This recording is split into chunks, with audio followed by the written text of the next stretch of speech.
Hi everyone. Today we're going to join Stephanie Harlowe explain how these international meetings are utilized by spies and nefarious actors by Stephanie Harlowe's explanation of Davos. I mean, it's the same can of worms. It's the same people, the same subjects. They have the spring meetings here in DC. The annual meetings, it alternates. It's here in DC, I think it's 3 years, and then every fourth year they go someplace around the world. One year, I remember when I was there, it was Peru. So as I say, they'll pick a spot and spend lots of money. Now, this is precisely Prince Andrew.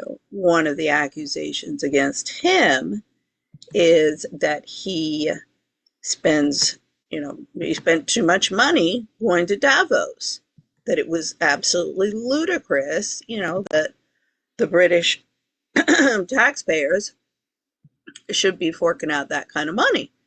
Now, that I agree with. But as I told all of the IMF guys and World Bank, that's not on him. That's the people who organize these parties. And part of the reason why all of the people, the staffers who work over there, want to shut me up and don't want the beans to be spilled about what they're doing is because of all of the money they spend on parties. Ugh. And food and drink.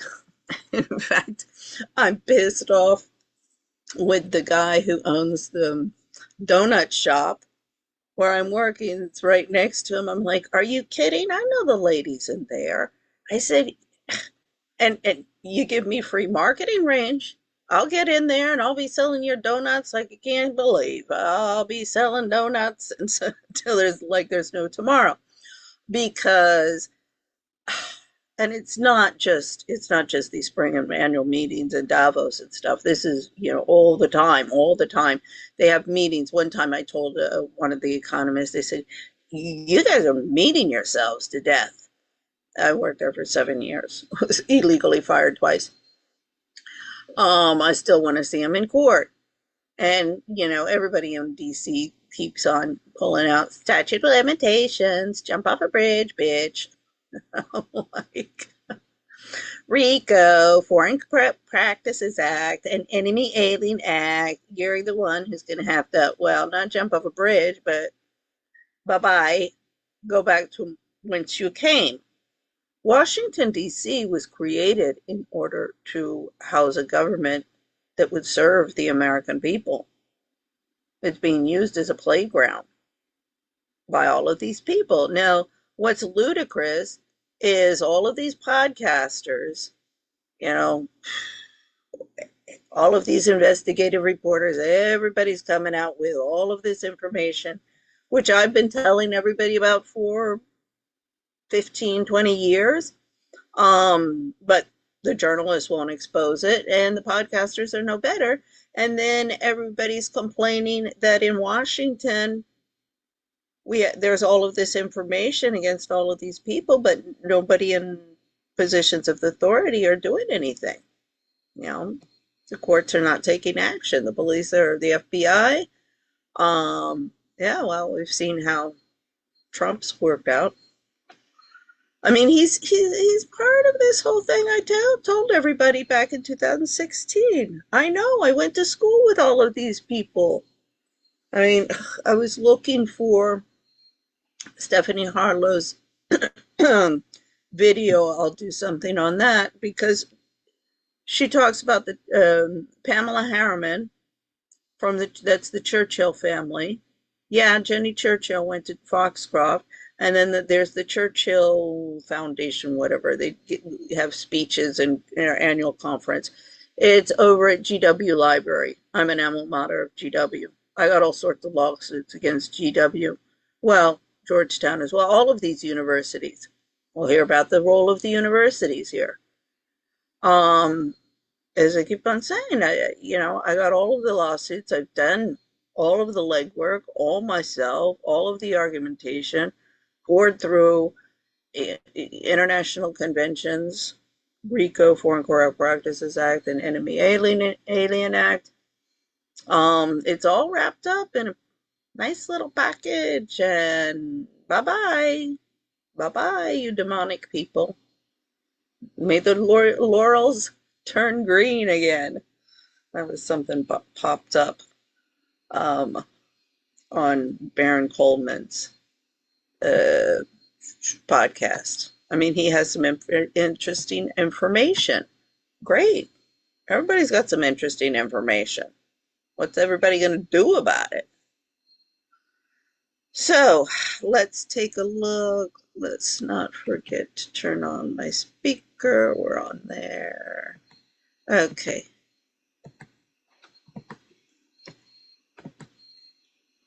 Oops. If you're just doing a quick Google search,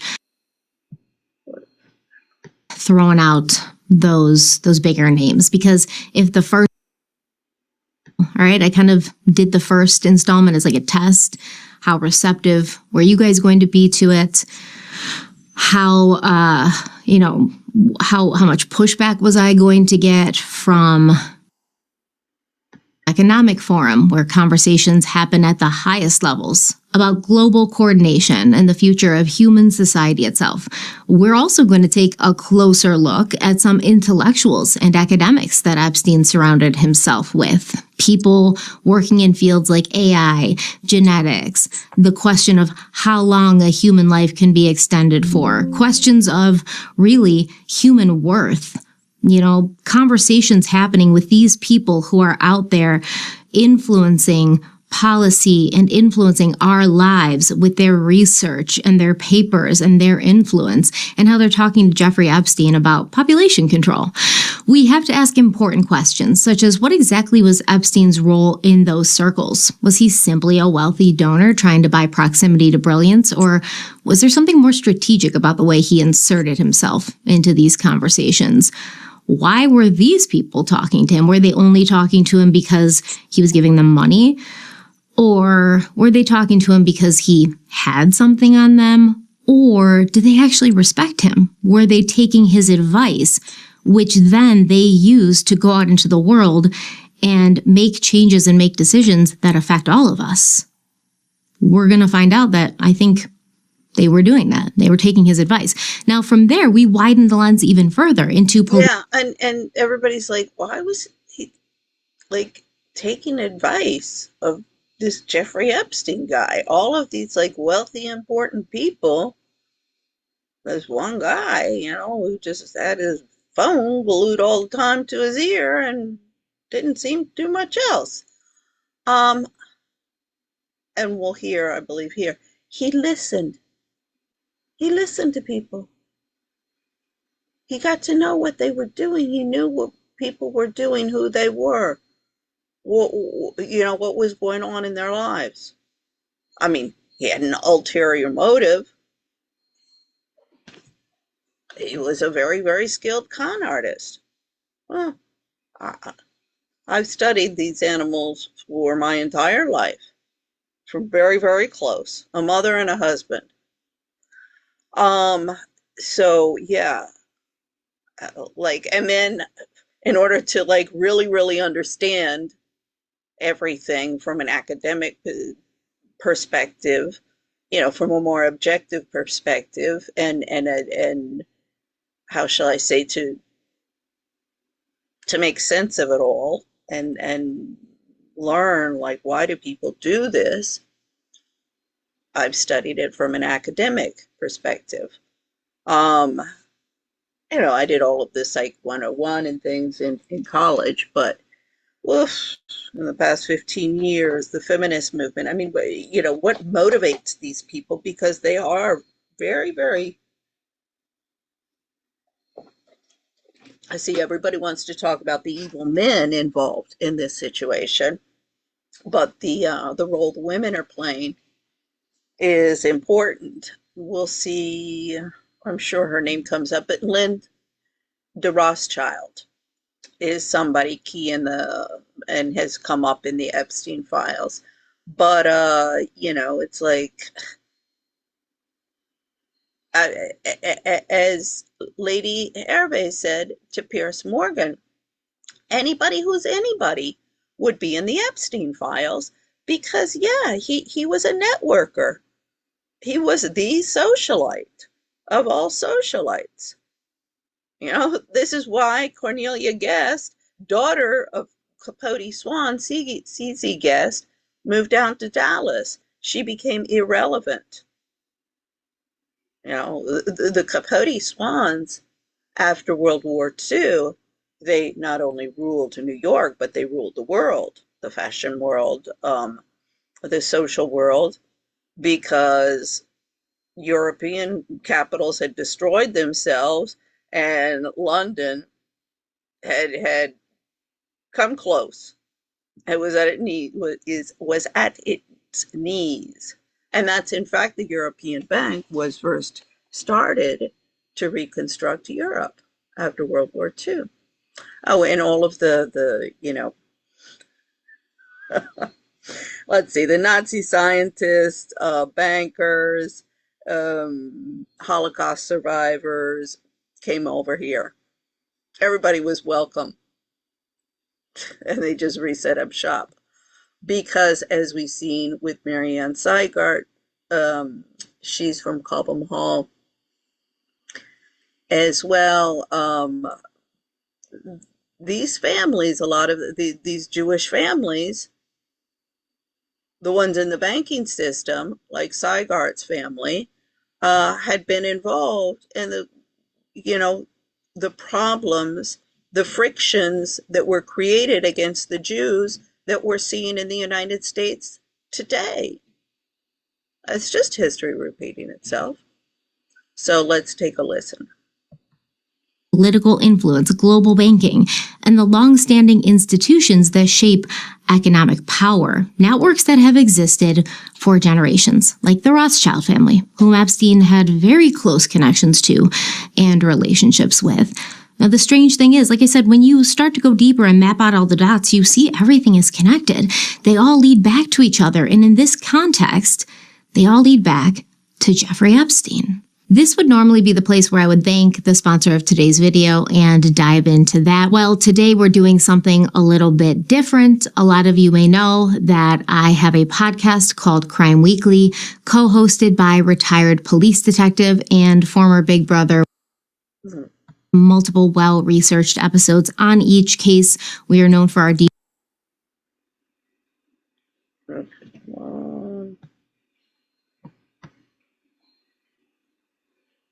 Now, what you need to know is that as of February 26, 2026, Boris Brend stepped down as president and CEO of the World Economic Forum after 8.5 years of serving in those roles. And he did this because of investigations into his ties to Jeffrey Epstein. They had a really tight relationship. They were emailing all the time. They were talking about things that he shouldn't have been talking to Jeffrey Epstein about. And Jeffrey Epstein was introducing him to people and making connections for him that shouldn't have been happening. So before I go any further, I want to introduce you to a concept that was totally new to me. And maybe this is because I don't find interest in groups of self-important people getting together to remind themselves of how smart and powerful they are. Maybe I've been living in the dark and this is pretty well known and accepted. Let me know in the comments if you were aware of this, and also understand that I'm introducing it to you now because it's going to tie back to something we'll discuss today very soon. So it's a put a pin in it moment, but let's talk about intelligence agencies for a moment and understand when I say something about the CIA during this conversation, I'm saying it in broad terms, because whatever I'm saying about the CIA can be applied to most of the major intelligence agencies around the world. MI6 in the UK, the SVR in Russia, the Mossad in Israel, they all share a core mission and toolkit. They all aim to gather intelligence, which is information that other governments don't want to be public, that other governments don't want other governments to know. They all aim to influence. Yeah, and so see, since World War II and this military-industrial complex that's been built up, I mean, as they say, Europeans, they were at their knees as their governments. And most of their ones that survived came on board on the United States. So the American CIA or precursor took the lead. My grandfather was actually a spy way before this. Is that he came to DC probably around 1912 or so, 1911, 12. He was the first white lawyer to successfully defend a black man in the Deep South, 1910, and Congressman Taylor from Alabama brought him up to DC. He eventually got involved in subversive work and left. I'm not sure of the details. I'd love to find out. But so, yeah, I know this has been going on for a long time.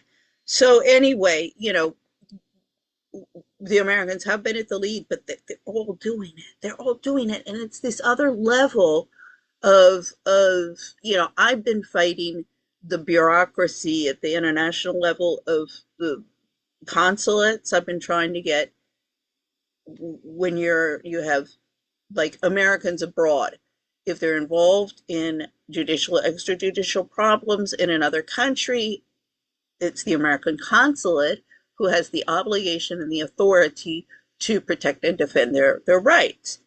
Now, I've been beating my head up against a brick wall, and I mean, I know all of these important people, like the McCains, Meghan McCain, Cindy McCain, the McCains. I want to know why they've been ignoring me and sweeping this under the carpet. We've got this at the ICC, International Criminal Courts, under crimes against humanity. I mean, I'm not screwing around. But, you know, if I'm not getting any political support. Marjorie Taylor Greene, she ignores me. Everybody ignores me. But apart from Arizona, I got Louisiana, and that's the ruling elite, plus worked for Senator Bennett Johnston. He just passed away, but his son still is in D.C. All the Boggs family of D.C. and all of the, you know, like, these people need to, the ones that are still around need to answer for what's going on. But it's got to be more than just people getting up on podiums. Events, you know, at home and abroad, they all aim to protect their own national security, and they all conduct covert operations, spying. So across countries, intelligence agents. So it's the freaking bureaucrats and the goddamn spies and the military guys who want to kill everybody. Agencies typically use agents as spies, and they use informants. They intercept communications. They use cyber operations for hacking and surveillance. They use covert influence in the form of propaganda and political influence, and they create fronts or intermediaries like businesses or charity organizations. So basically, they'll create a business. Oh my God. All of the human rights. Amnesty International. I want to see them so bad in court. Spain, they told me, human rights violations only happen in Darfur and Sudan. Many, many, many years later, a few years later, I was desperate for work. I got, one of those gigs canvassing. I knew it wouldn't last more than a week, but at least it gave me $500, which I was desperate for. That's how desperate I am for money here in Washington. Not because I'm incompetent, not because I'm not hardworking, not because I'm not knowledgeable, but because I want to see everybody in court, and I got the goods on them.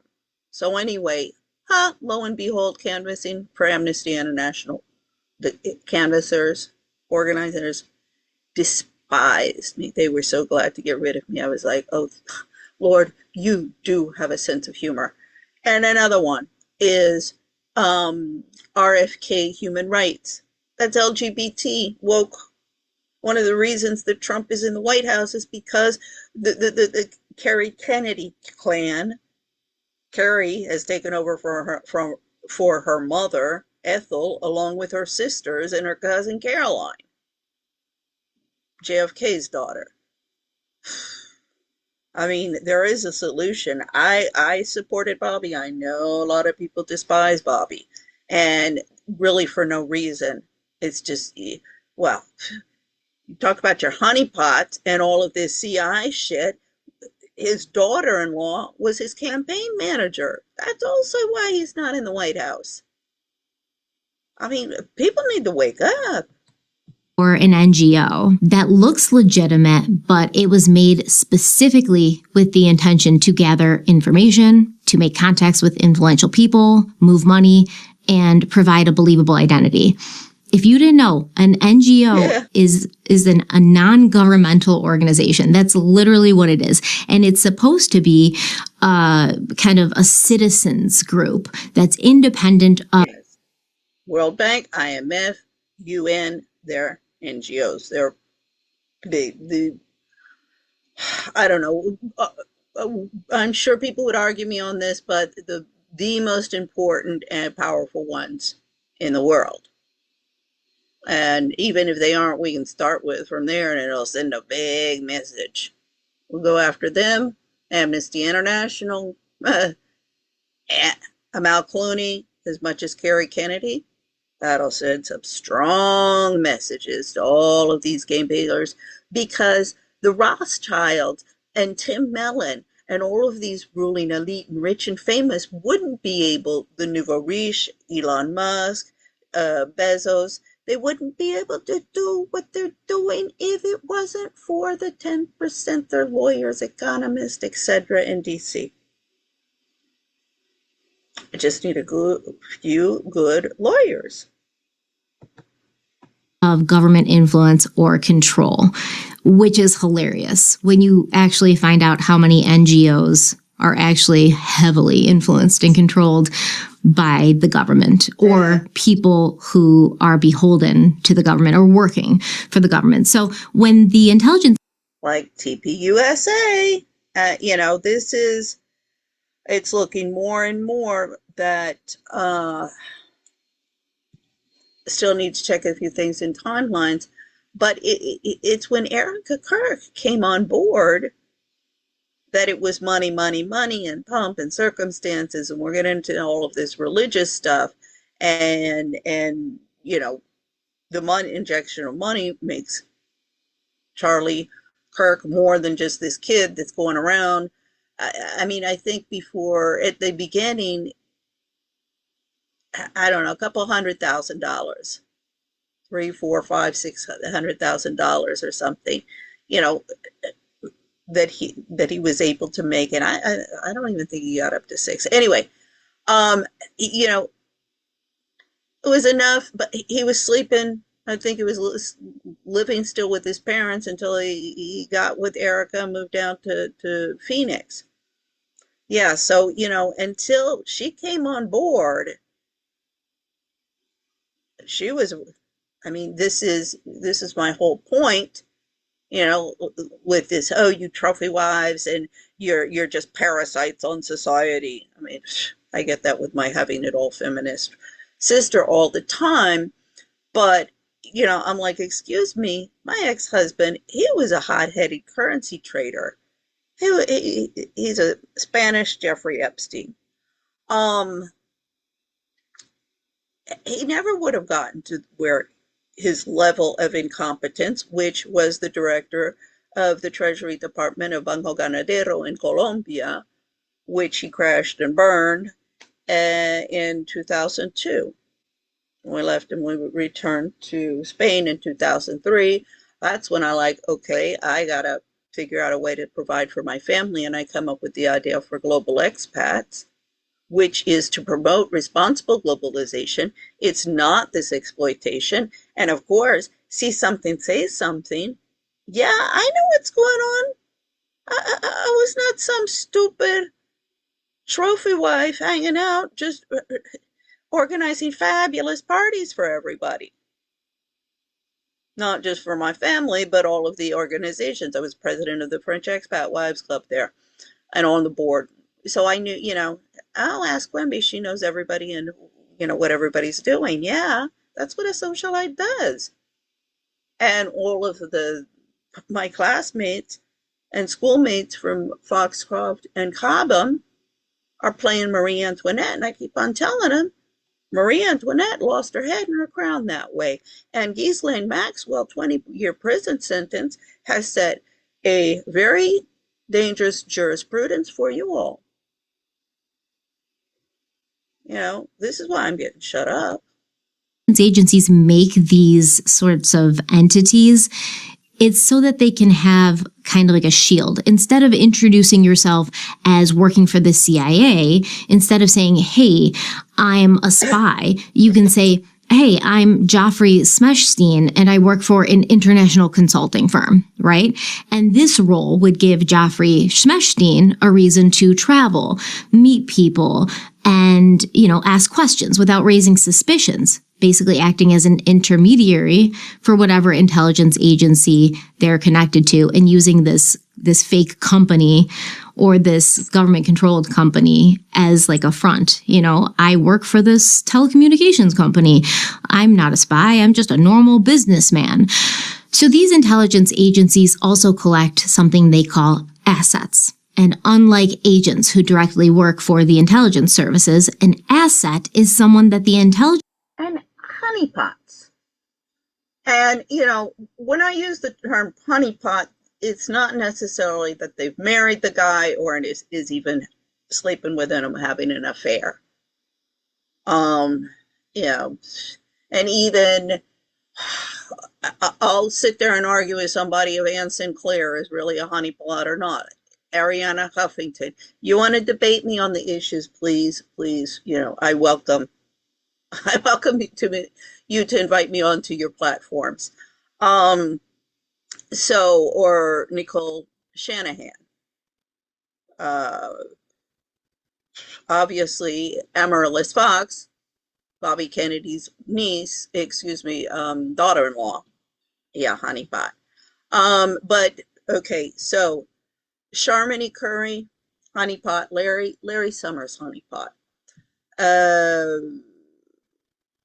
Kalpana Kochar, all of these foreign women who has infiltrated these organizations and are working subversively, because these having it all feminist, they've infiltrated the and this is precisely, they want to take over the positions of power in politics and commerce here in Washington, and this way they completely dominate American society. And I was attacked by this group of Middle Eastern women in the Institute for Capacity Development. It was Adrian Thapa. She was the office manager. I mean, of course, it's stupid little things, but I mean, I worked there for 4 years, so it went on, the bullying and the harassment, and it was basically, I mean, a lot of this is just trying to get rid of me, get me to quit. But I mean, I was like, well, this bullying and this bullshit is the same everywhere else, and my computer situation, they have me seat warming because they're afraid that if they actually give me work, that people will notice that I'm not some stupid trophy wife who can't do anything. And, oh, we're just doing her a favor and giving her a job because, the poor thing, she's a divorcee now and she really doesn't know how to do anything. I mean, that's this is how it works in the office. There's books about this, Tripping the Prom Queen by Susan Barash Shapiro. It explains that, the tactics, and I mean, this has been studied by these feminists and anthropologists, how the women witchery and backstabbing, the cackling hens and ruling the roost really work. And this is one of the problems that's been created with, or shall we say, exasperated by women moving in to the workplaces as managers. Before, the men were like, the office manager would be a woman. The administrative function were mainly females. And most of that would be women when they got married or or had children, definitely when they had children, they would quit because they had a job as a wife, because a wife used to, actually do something instead of just sit down and sit in the country club. She was involved in the education systems, institutions, um, how shall I say, the social networking of the society. We see this with the expat communities and how important it is, and why you have these expat wives clubs, and sociologists have done extensive studies on the integration of these families. So the role that women are playing in the family and community has been studied and proven as not the bullshit which they're saying in divorce courts and labor markets when you want to opt back in. So anyway, I digress. That gets into the issues that need to really be, brought to policy arenas, also into the courts, and start getting some jurisprudences so they can stop doing this, because it is creating discrimination and it is creating serious managerial problems within the workforce. So, the administrative function has been completely denigrated and bastardized, and you just got a bunch of managers, but it's these power hungry bitches, because there has been a concentration of women into the HR function and an expansion of the HR function. Before, they just, hire and fire, paperwork, and the pay, your benefits, pay, taxes, etc. And that was really your HR. They didn't get involved. It wasn't this. I mean, now, oh Lord, they got retreats, and I keep on telling these guys, you ever see your HR people coming at you with an acronym and a work plan? Run the other way. These women are batshit crazy, and they need to be gotten rid of. They're creating chaos in the workplace. I cannot stress this thing enough.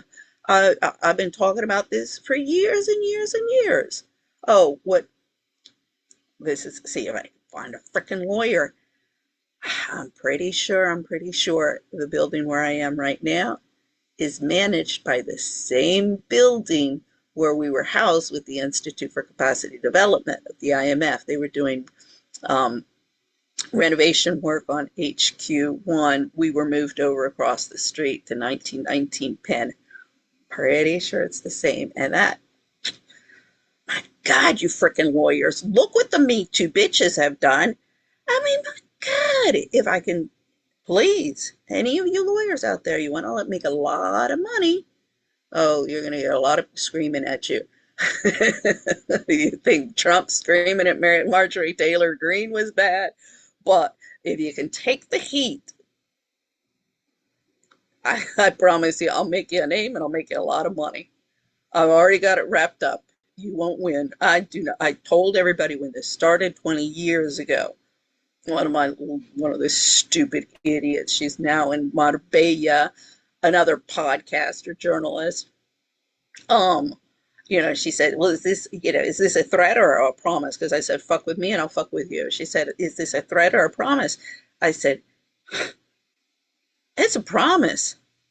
I don't make threats. Really, my mother was, and this was not meant as a compliment. Oh, you would never fail at anything. She was always jealous. She was like, yeah, you could get an A just by putting a little bit of effort into it. Here, she had spent her whole life trying to be a straight A student. And then, same type of existence even after school. And here I could get it just by putting a little bit of effort, but I didn't. And she would but if you put your mind to it, oh, nobody would ever go up against you, even her. And that's why she wanted to destroy me as much as my husband in the past 20 years since this whole damn thing started with global expats. Okay, now I've gone on, but it all does tie into here. If my mother hadn't wanted to destroy me, if my husband hadn't wanted to destroy me, and I'd become involved in all of this unpleasantness, as everybody calls it, well, I guess I would have never known. I would have never known what was going on in the trenches. So I do know now. So let's clean it up. Intelligence services use, and they're usually outside the agency structure, often living completely normal lives. The CIA and other intelligence agencies groom assets, referred to in the industry as developmental relationships. And they do this through a methodical psychological process designed to transform the target into a trusted source of intelligence. So I started looking into this because I noticed Jeffrey Epstein and his friends and all the people who are pulling the strings in this world, they go to all these conferences all the time. They're always traveling like 6, 7, 8, 9, 10, 12 times a year. That's all they do. Please, any of you researchers out there, Google, just go into the Wikipedia page of all of the different think tanks and nonprofits and stuff in DC. Go in there, click in there, then go into those websites, go and look at their conferences, their meetings, their panel discussions. It is a revolving door. You can do that and nothing else. And they do. They make careers out of this. Billions, billions, billions of dollars is wasted. I keep on saying, you harness all that hot air, you can solve the energy crisis. To different conferences around the world. And I'm like, what's up with these conferences, man? So I started looking into it.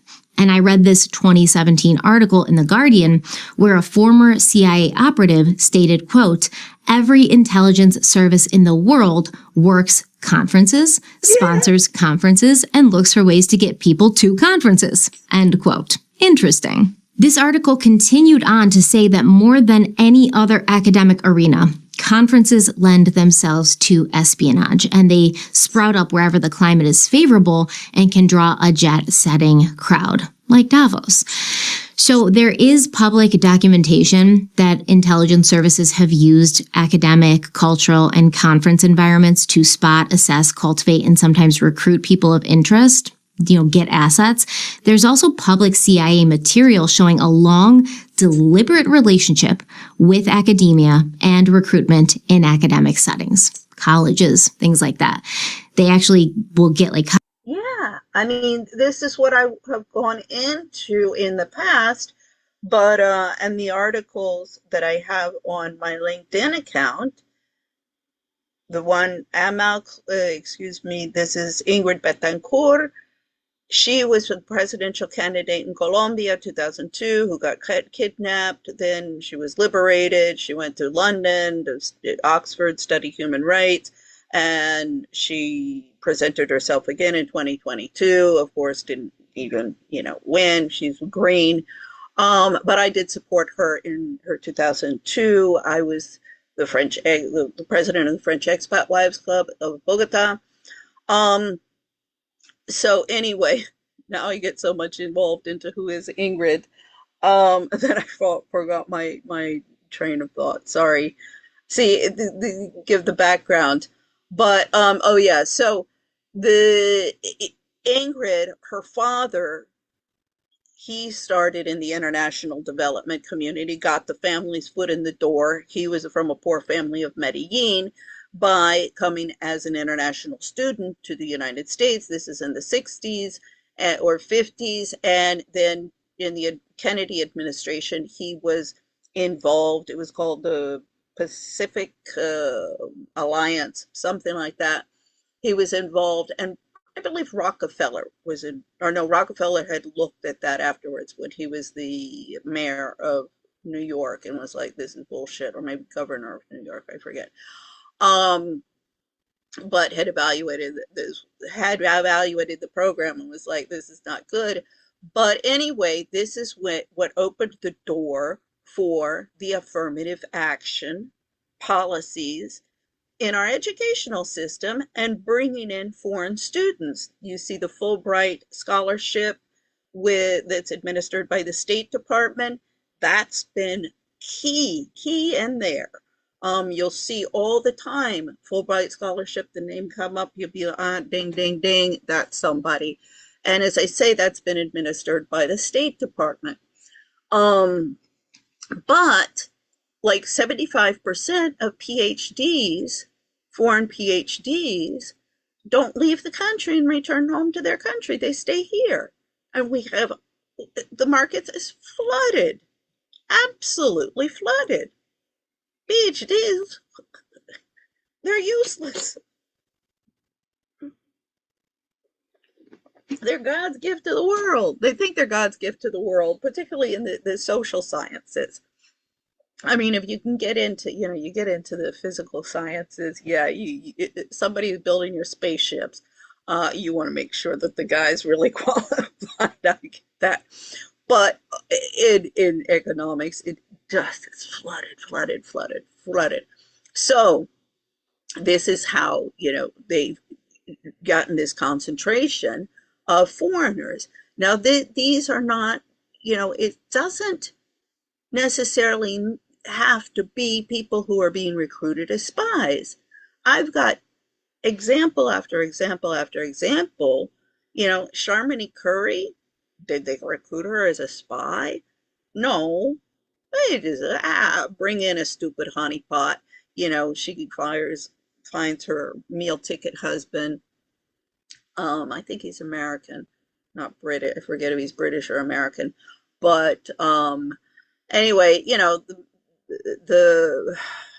she comes here to the United States, marries, and works her way up to her level of incompetence, and just is a puppet, and will do the bidding of the oligarchs. No questions asked. Melania Trump is another example. Many of these, all of these frat boys with zipper problems. Most American women with education don't want to have anything to do with them. So that's where you've had the social climbing of the beauty queens like Erica Kirk into the whole, and even the debutante parties. That's why the debutante parties were revived by Cornelia Guest and her mother, CZ Guest, in the 1980s. So this how this structure has been created has been happening for a long time, and everybody has been on this politically correct, oh, white Westerners are bad, and we have to give all of these opportunities to the minorities in order to ease our conscience for all the atrocities of our ancestors, and we've handed over the country in the process. And everybody is just like, you give somebody keys to your mansion and say, oh, have fun. And then you come home and you find out they're trashing the place, and you ask yourself, why? Well,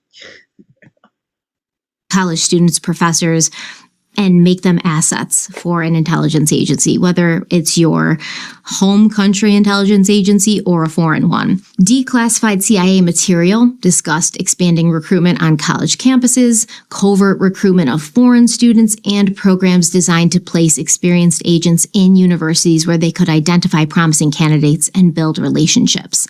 So intelligence agencies exploit existing conferences and elite gatherings to do the same thing. Scientific conferences, Davos, academic symposiums, policy summits, etc. All of this. From an intelligence perspective, these places are gold mines because they are dense with high-value individuals and they are socially open, right? Meaning it's normal for people to be talking to each other and meeting each other. Networking is not only expected at these kinds of events, but encouraged. Well, so that's what they're made for. They're made for.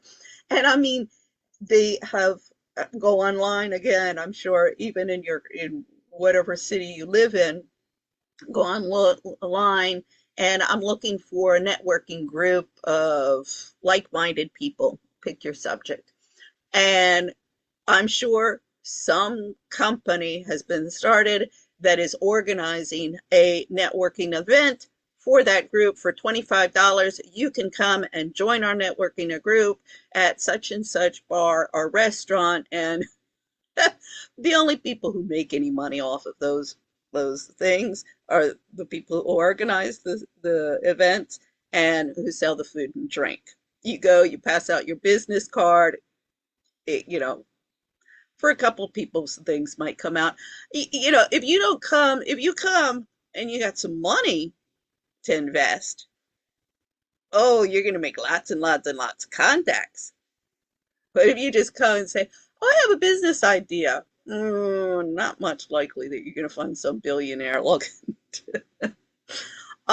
Yeah, so anyway, look, everybody's following all sorts of little businesses have been built up following this business model, and it just, again, wasting money, time, and resources. So intelligence agencies also covertly sponsor conferences. Yeah. And they do this through something called cutouts or intermediaries. And that's an entity that creates a distance between the intelligence agency and the espionage activity. Now, according to those who have worked for intelligence agencies, the CIA and other agencies have spent millions of dollars staging conferences around the world, and this allows a few things to happen. It allows potential assets who don't know they are targets to come into proximity with intelligence agencies who can try and form relationships with them. And it also allows people who are already consulting with the intelligence agencies to do so without other people finding out. So for instance, if the CIA openly sponsored a conference, obviously people that they didn't want to know were coming to a CIA conference would not come. And then people who were already kind of working in tandem with the CIA would be like, well, I would go, but I don't want people to know that I'm going because then I'm affiliated with that. And then also people won't trust me. So for professors and academics, people might find out that they were at a CIA conference through something called their CV, which is a curriculum vitae. This is a comprehensive, evolving document outlining a person's entire academic and professional history. It's like a resume. So for an academic, the CV is going to show their education, publications, research experience, teaching experience, and their conference presentations. So Professor John Booth was an emeritus professor at the University of North Texas, specializing in studying Latin America. And he told The Guardian that if you were someone who worked in Latin America, a region whose history had taught them to be very wary of the CIA, and then you wanted to be able to return to that region to continue your academic work or your spy work, your CV could not reflect that you had any contact or association with the CIA, because then those people wouldn't trust you.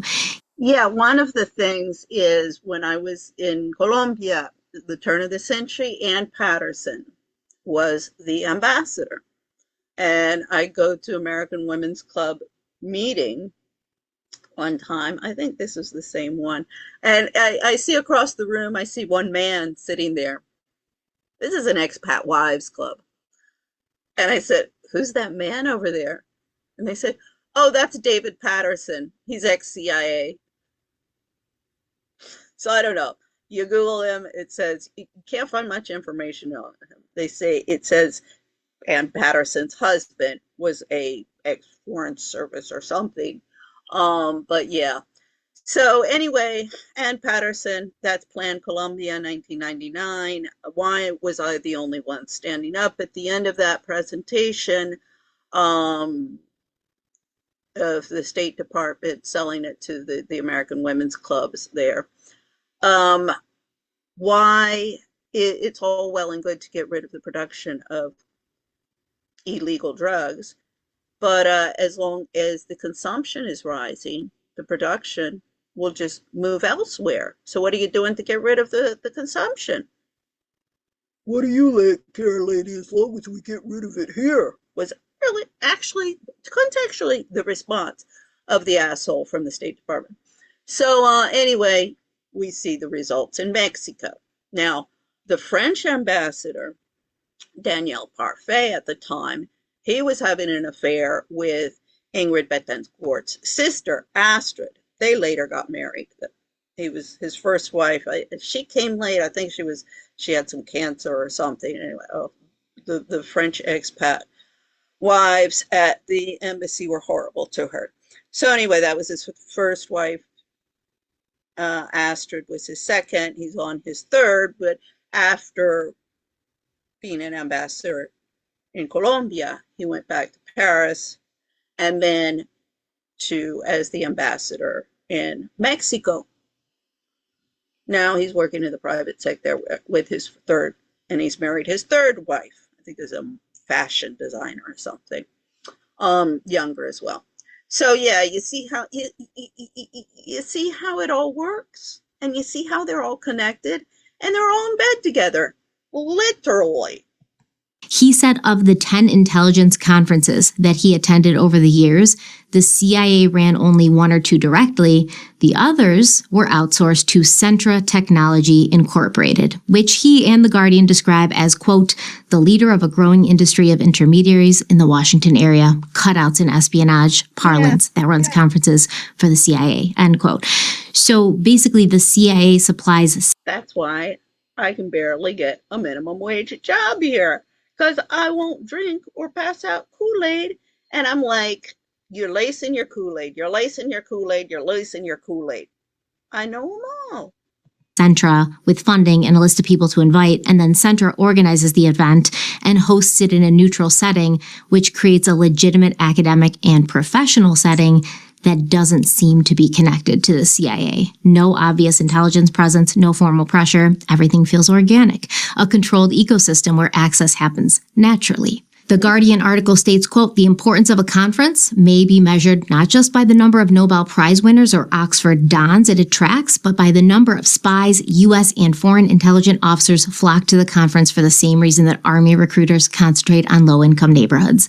They make the best hunting grounds. While a university campus might have only 1 or 2 professors of interest to an intelligence service, the right conference, on drone technology perhaps, or ISIS, could have dozens. End quote. So this all ties into the things we've already touched on. Education systems, science research, high-profile figures with money and influence, and now we add another layer, espionage. Put a pin in it. We're going to come back to it soon. But first, let's return to the holy grail of all conferences, Davos, run by the World Economic Forum. And similarly to how we have been using Karina as a framework to understand Epstein and the dangers he posed, we will use the World Economic Forum and those who were involved in. Yeah, everybody always talks about Davos. I'm like, I feel discriminated against.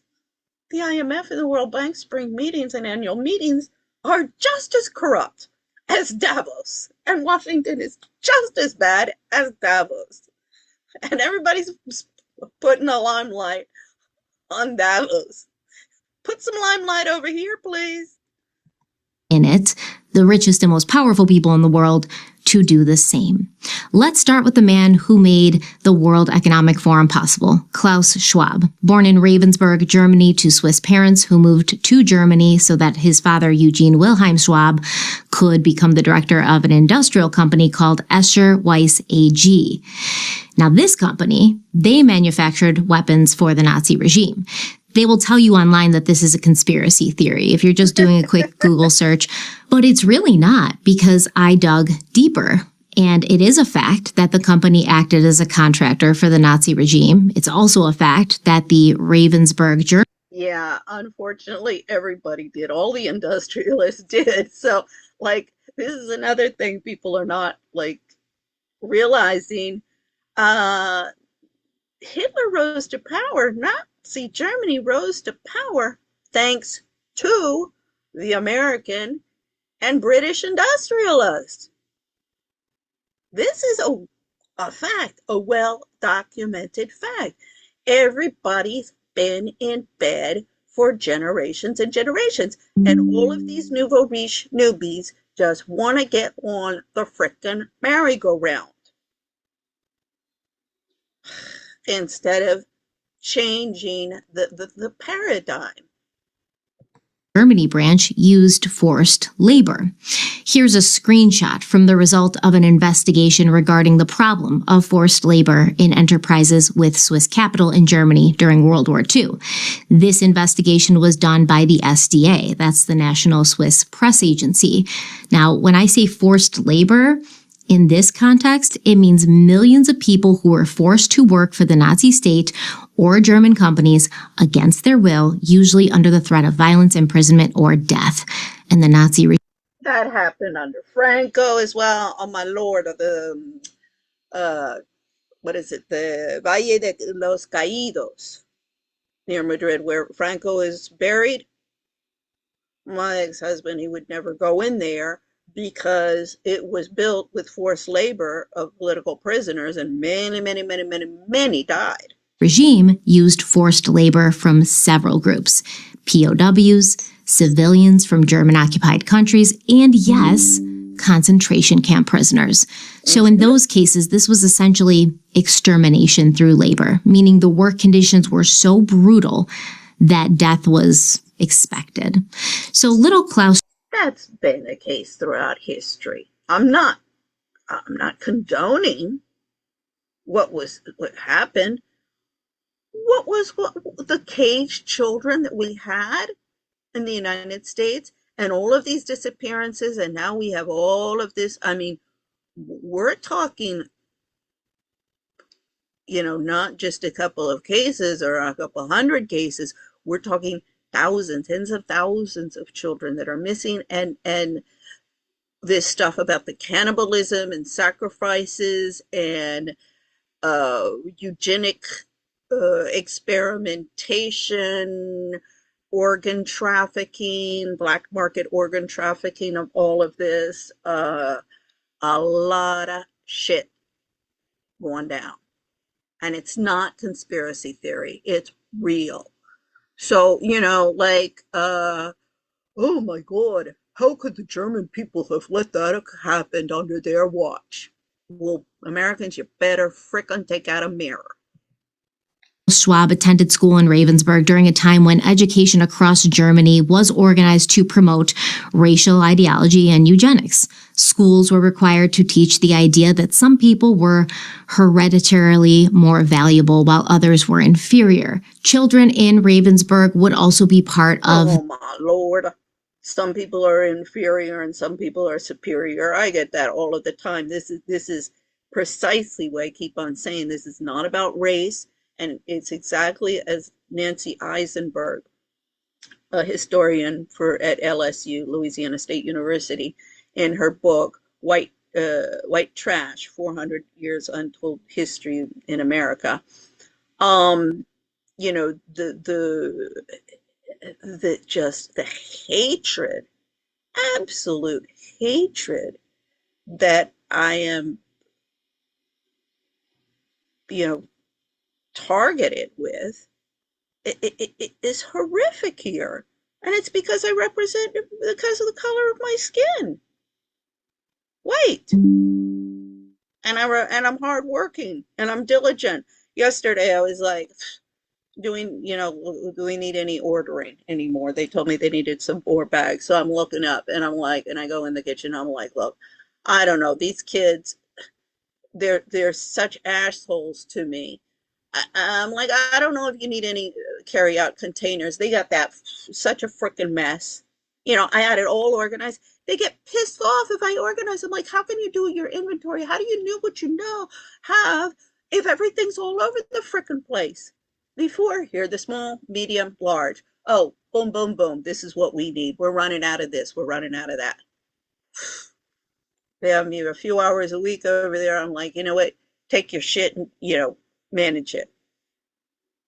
And then I got the bitch over the donut place who power and control, snot little nose Latina brat who's got her little bullying network.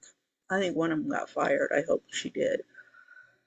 Because I'll tell you, every time I look at those little faces smirking at me, I want to slap that smile off of it. And I'm like, you're not going to be smirking so much when I see y'all in court. Okay. Now let's the Hitler Youth. But, This is just, we are back to square one.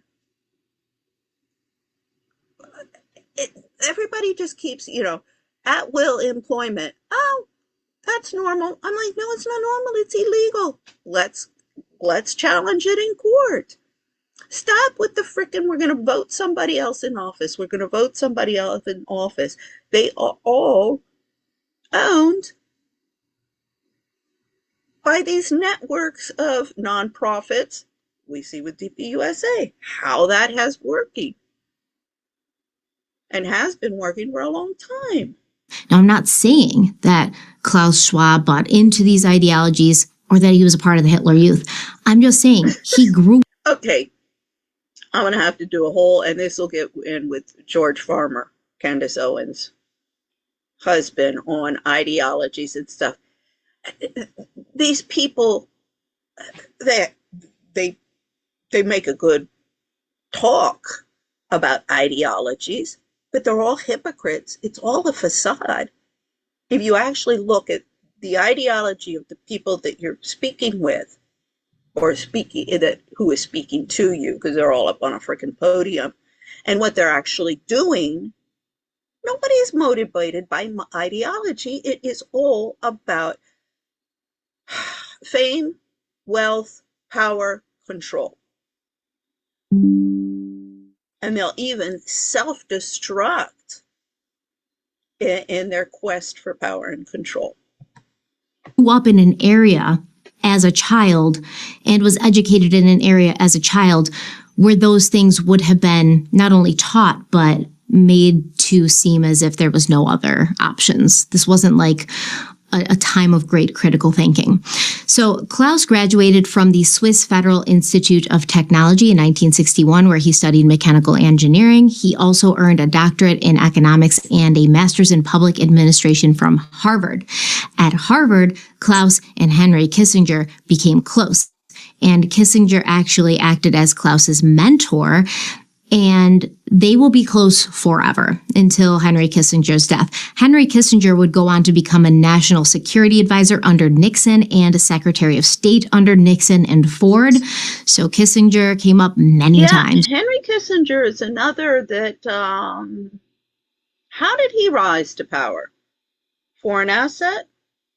Well, with Jeffrey Epstein and the people he spoke with regularly. Now, if you don't know who Henry Kissinger is or was, because at this time he has passed away, he represented what actual power looks like in United States politics and foreign policy.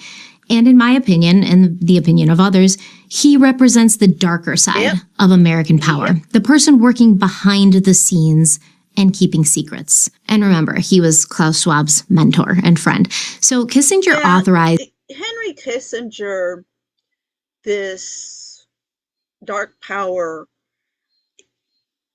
he's another one of the actors that kind of changed the entire landscape of Washington and the Washington political arena, just like Tommy Boggs.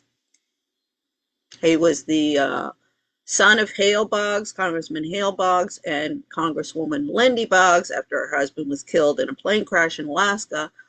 And they came in, and Tommy Boggs transformed the lobbying landscape into what it is today, the scumbag landscape.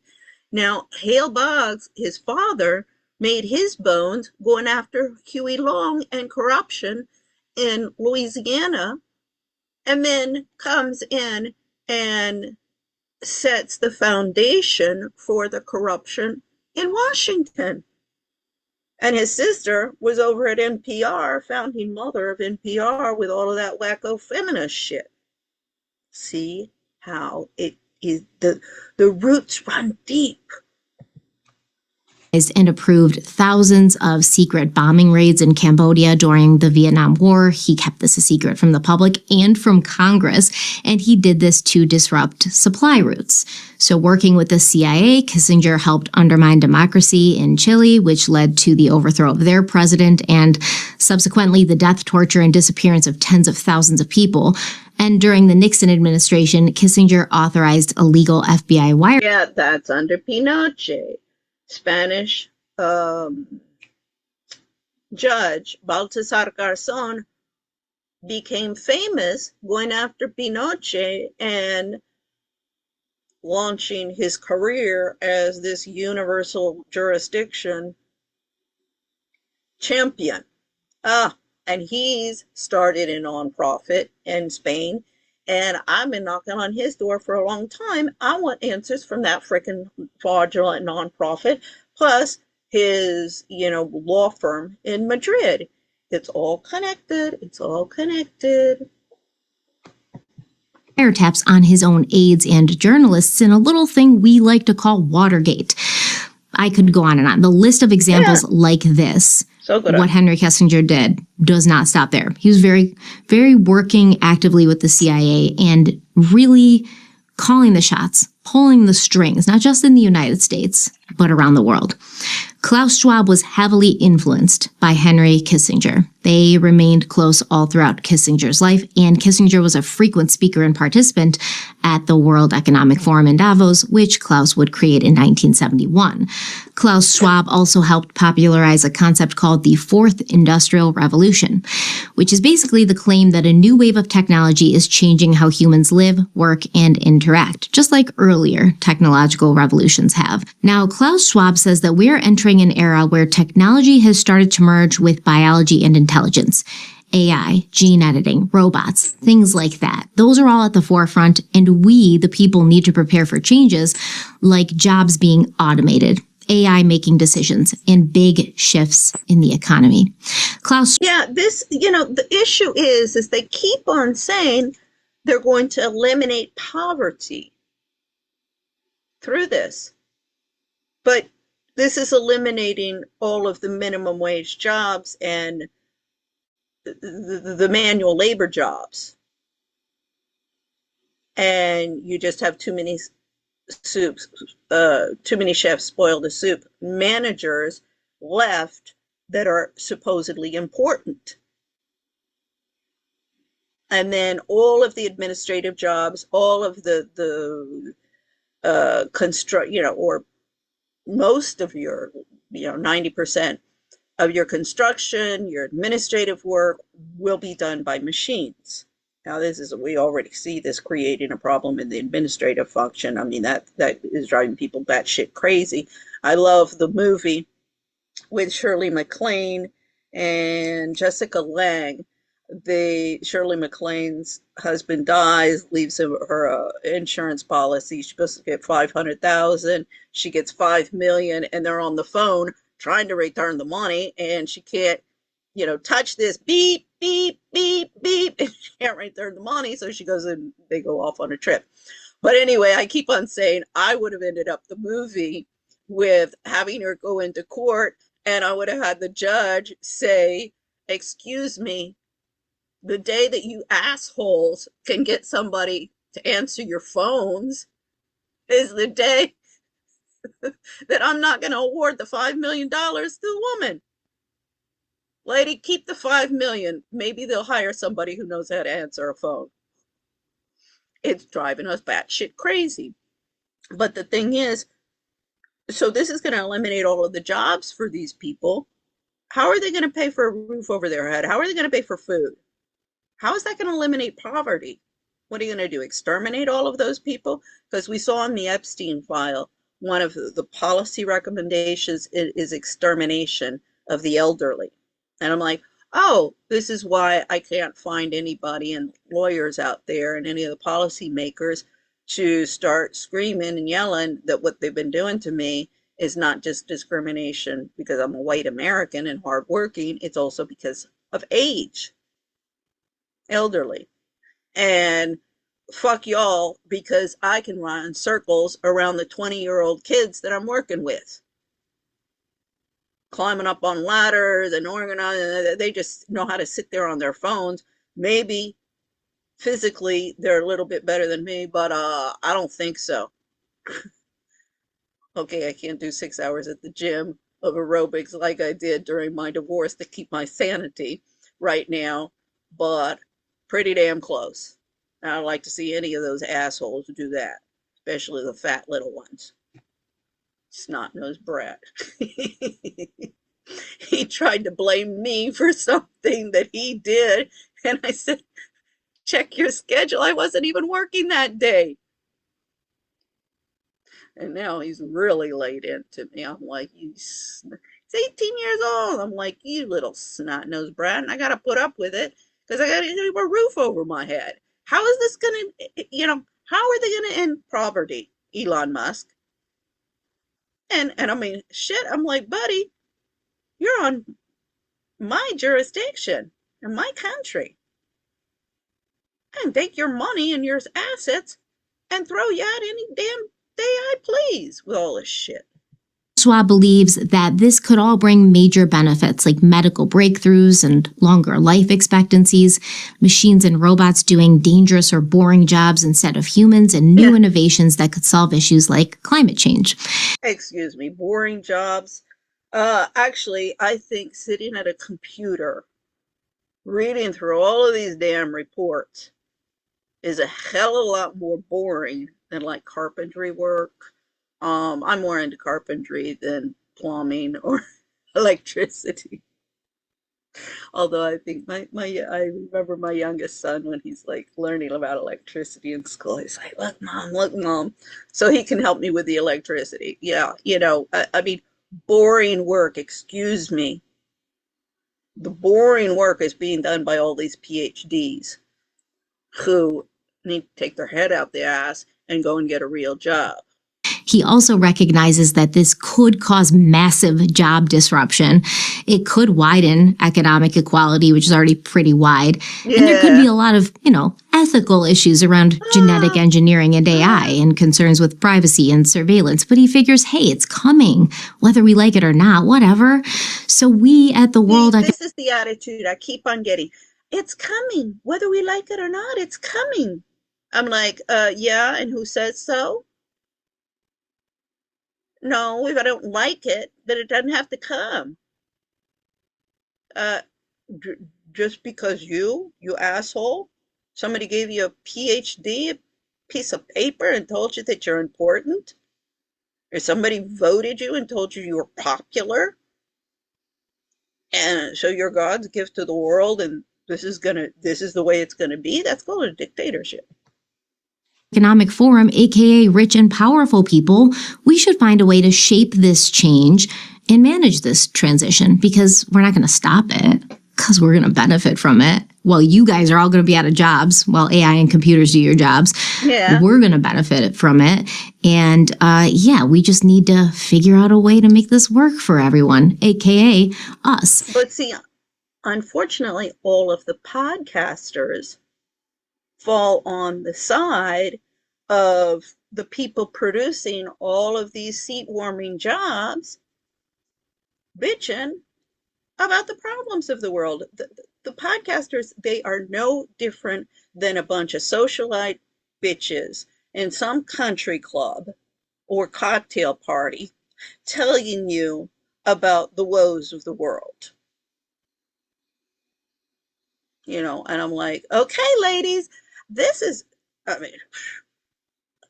when I got on the committee of outreach to the journalist about the problems in family court, I knew, okay, I'm going to be the committee because, okay, ladies, we need to do this, we need to do that. We have all of these committee meetings. We get together. Oh, this needs to be done. That needs to be done. Yeah. Then everybody goes home and I'm like, did you see my email? We need to get on this. We need to do that. We need to get over on this person. He needs to be inundated with emails. Phone call them. Go up their ass. Nobody is around. I just keep on. I'm like, if you guys would sign off and do a petition on every single freaking letter that I've sent to these assholes, get a petition, get millions of signatures on it, and say, we support this bitch. They wouldn't be able to ignore me. Now, this is all important because as we come to find from the Epstein files, Jeffrey Epstein was very weirdly fixated and interested in things like DNA, gene editing, AI, medical innovations, and climate change. Now, I want to give you an example of how the rich and self-important people talk about us normies behind the scenes in emails that they didn't think we would ever see, but we did. Yeah, but look how the podcasters are starting, some of these bigwig podcasters are starting to talk about the little people and the normies. See, the second you give somebody a bit of fame, fortune, power, control, goes to their head. And we're going to call some more people out. In July of 2016, Jeffrey Epstein was having a very intense discussion with German philosopher, AI researcher, and cognitive scientist Joshua Bach. Now, Bach has worked at several prestigious institutions, including Martin Nowak's program for evolutionary dynamics at Harvard. Now, there's Harvard and Martin Nowak again, and they'll come up a bunch as we travel through the land of Epstein. Bach has also held research positions at the MIT Media Lab, MIT, another topic we will run into again and again. And he served as the vice president of research at AI Foundation, where he focused on developing AI systems capable of more sophisticated, human-like interactions, because that's what we need more of. But let's talk about Bach's philosophical views. He believes the brain builds a simulation of reality, that consciousness comes from information processing, and that the concept of the self does not exist. It's a model created by the brain, meaning humans are just biological information systems. He also believes that AI will eventually become conscious. Yeah, and that sense of self is developed during the toddler years, during the formative years. That's where you lay the foundation. And that's why it's important that there is hands-on and not just, oh, let's go out and, oh, I want to hire a nanny. I want to be like an upper crust bourgeois lady and have a nanny. Oh, God. If it processes information in the right way, because AI is an information processing system, and he has described humans as information processing systems embedded in biological bodies.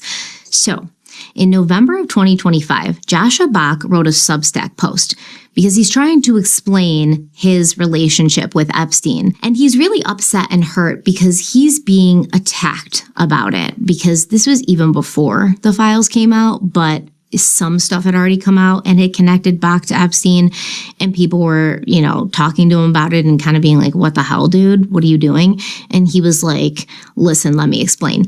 So Joshua Bach says that between the years of 2013 and 2017, a part of his work at MIT and Harvard was funded by Jeffrey Epstein. Bach met Epstein through several well-known scientists from the fields of AI and psychology, and although he knew that Epstein had been convicted for the trafficking of minors, the solicitation of prostitution from a minor, people Bach trusted had assured him that Epstein had reformed him. Okay, wait a second. I think it was Linda de Rothschild, but I may be mistaken. Somebody, I remember I was listening to these podcasters. So there was something in the Epstein files that Epstein had been advised that, well, if they're underage, then it can't be considered prostitution because an underage person cannot consent. Therefore, it's not prostitution. I was like, yeah, see how they're working with the rhetoric and definitions of words to okay. So yes, it still is prostitution because if there is some sort of an exchange. Now, it doesn't necessarily have to be a cash exchange from one hand to another when you're handing over the person. Okay? There can be other forms of prostitution, that you're receiving the money elsewhere, or you're receiving favors in exchange for that.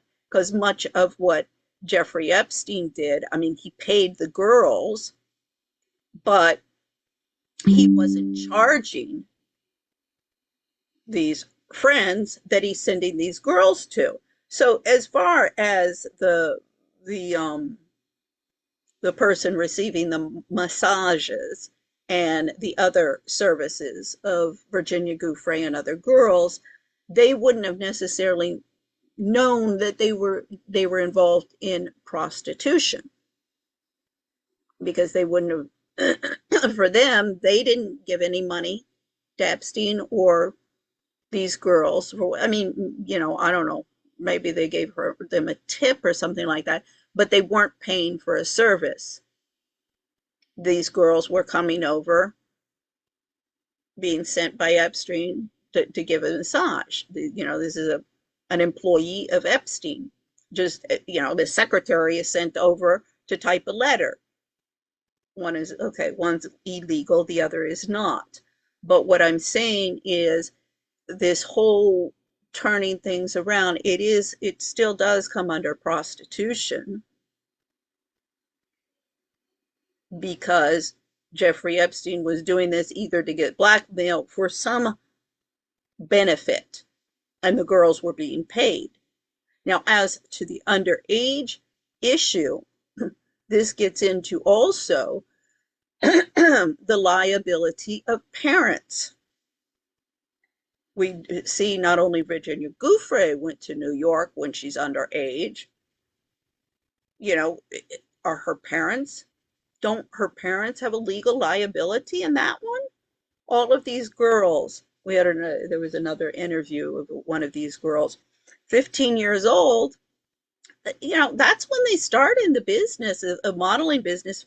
14, 15 years old is the starting age. By the time you're 24, 25, you're an old lady. You better find yourself a meal ticket husband pretty soon, or start your, some event planning or escort service company, and learn how to monetize the networks that you've made, because your modeling days are numbered. Melania Trump, she found herself a meal ticket husband. Honeypot. So, yeah, see how it works. Himself, and I guess that's all he needed. So Bach goes on to write, quote, Epstein had an unusual psychology. He was high-strung, intensely curious, and utterly devoid of fear, guilt, or shame. In the absence of these basic human traits, he was a high-functioning sociopath, bound only by the rules and loyalties he discovered for himself.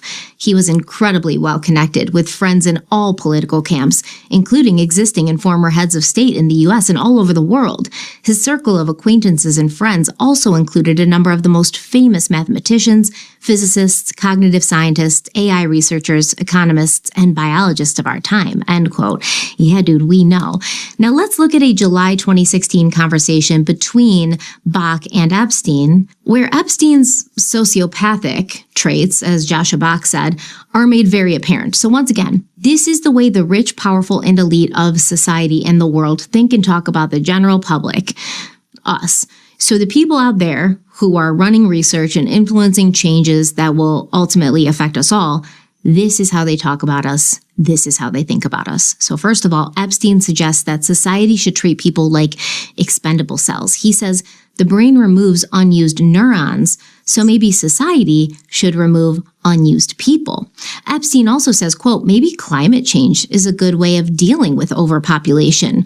The Earth's forest fire, potentially a good thing for the species. Too many people, so many mass executions of the elderly and infirm make sense, end quote. See why the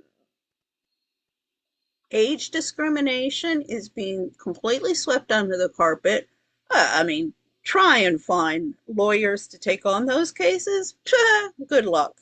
I've been trying for a long time, and I mean, I'm coming at them with cases already argued, all the evidence. I mean, these are, These are easy breezy cases. They don't have to do much work and they make a lot of money. So, I mean, lawyers could be stuffing their pockets with everything that I'm bringing to them. So it's not, it's bad faith. They don't want to do it because they don't want the corruption and this status quo to end. There's that sociopath we all know and love. So Bach responds that having children expensive in terms of upbringing and missed opportunity is actually a more humane way of dealing with population control. He states, quote, environmental stress while leaving near rock bottom tends to lead people to have more children because there's no missed opportunity, and high mortality requires more attempts at procreation. Humans are a hardy species. Outside of focused famine events and wars, only small fractions of any given population die. I suspect that strong reductions in population will come from large-scale failing of agriculture. The climate change itself will result in migration and wars, but most people will survive that. But who knows? I might be wrong. End quote. So, if I'm understanding correctly, and I think I am, Joshua Bach is saying, hey, if we make things like housing, education, and childcare expensive, then people will have less children. He mentions missed opportunities, and he's referring to people, who become parents often having to give up career opportunities and income to raise children. So let's make education in general expensive so that if people invest in that, they won't want to start families and forego or delay entering the workforce. So we should make, education for adults. This is all a corporate Orwellian paradigm. And this is why you have a lot of people I'm going and living off the grid. I'm going to become self-sufficient. And you are going to have this, this is what they're angling for, is this futuristic world that we've all seen in the movies.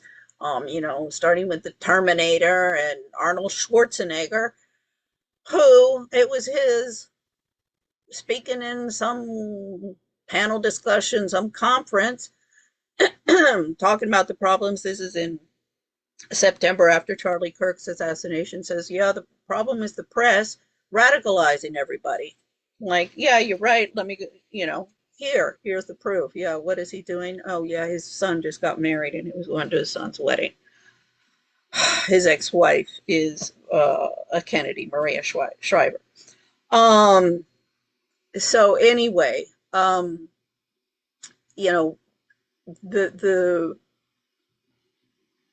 we can continue on this road. It's not, the only reason that it's written in the stars is because it's written on the paper of a bunch of assholes in charge.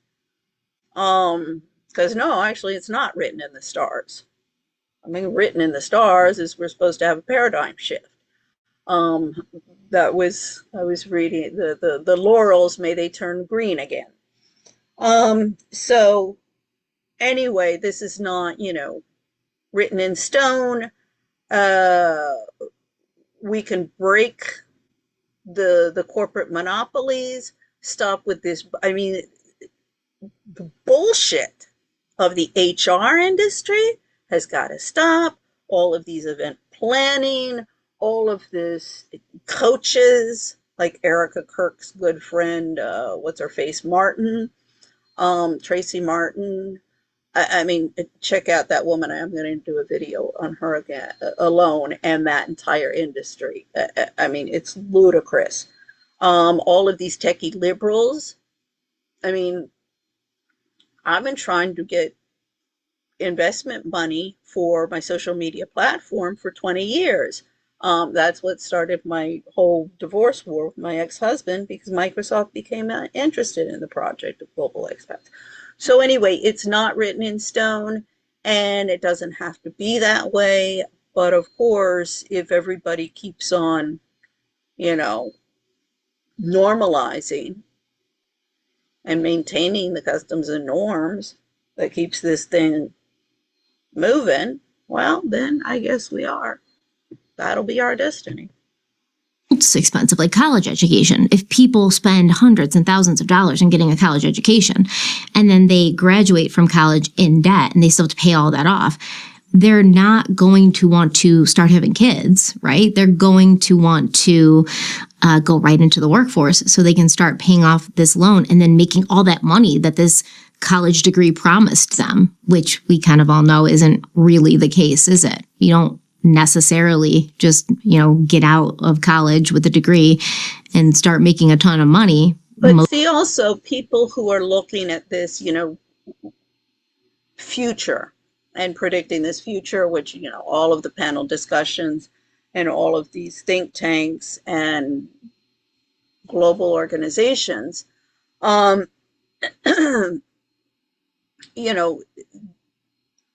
if they keep on supporting that, well, that will be the future. Most people, in fact, struggle to pay their student loans every month. Most people can't. And all of the nationalism that's rising, we have 300 million people living abroad. What are we going to do with those people? I mean, I keep on telling all of the multinational, the dual nationals that I know, and almost everybody I know is a dual national, including my niece and my nephew with their children. They're in Holland now. I'm like, she's a marketing, she's all drinking the Kool-Aid of the marketing and corporate world, like my older sister did, her mother. And I'm like, you guys, your children, what future do your children have? Because the way things are going, they're stateless, rightless people. My sons as well. If I don't defend them, and that's what I've been doing for the past 20 years, I know they don't realize it, because everybody around them is just drinking and passing out Kool-Aid. Now, this is all connected back to a greater messaging that has emerged in the United States. And I can't speak for other countries, but in the United States, I can speak for this messaging that came out over the past decades of this is what you do. You go to high school and then you go to college. And if you don't go to college, you're dumb. If you don't have a college degree, you're not smart and you don't know what you're talking about. It's kind of putting this whole college. Now, the thing is, though, I do support our populations are becoming older. They want to exterminate the old.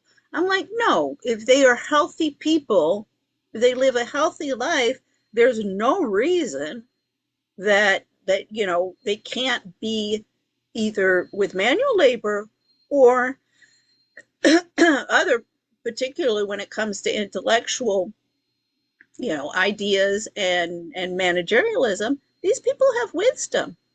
They've seen it come and go. So you do have a population that should be kept in the workplace for a longer time. And, we need to educate our populations more than just a high school education, 18 years old. And a liberal arts degree, it is a good, you keep them out of the labor market for longer. You keep there's no reason that, these universities are out of control. There's no reason that this has to cost this much. You can provide, decent education and liberal arts education. Because as I say, what I learned in my business degree and liberal arts, whether it be literature or whatever, helped prepare me for life as an adult. We do want an educated population more than just high school. But stop, producing all of these people. Oh, I have a degree. Like, Candace, I've got a degree in journalism. And she doesn't even have the degree. She's a year short. But what difference does that 1 year short make?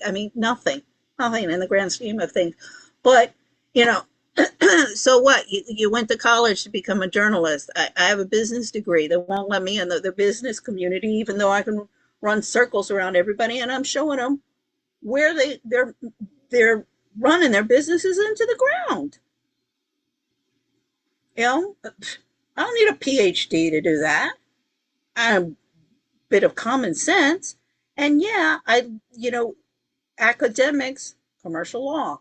There are very useful things that I learned in commercial law. Was it worth what I was paying? No.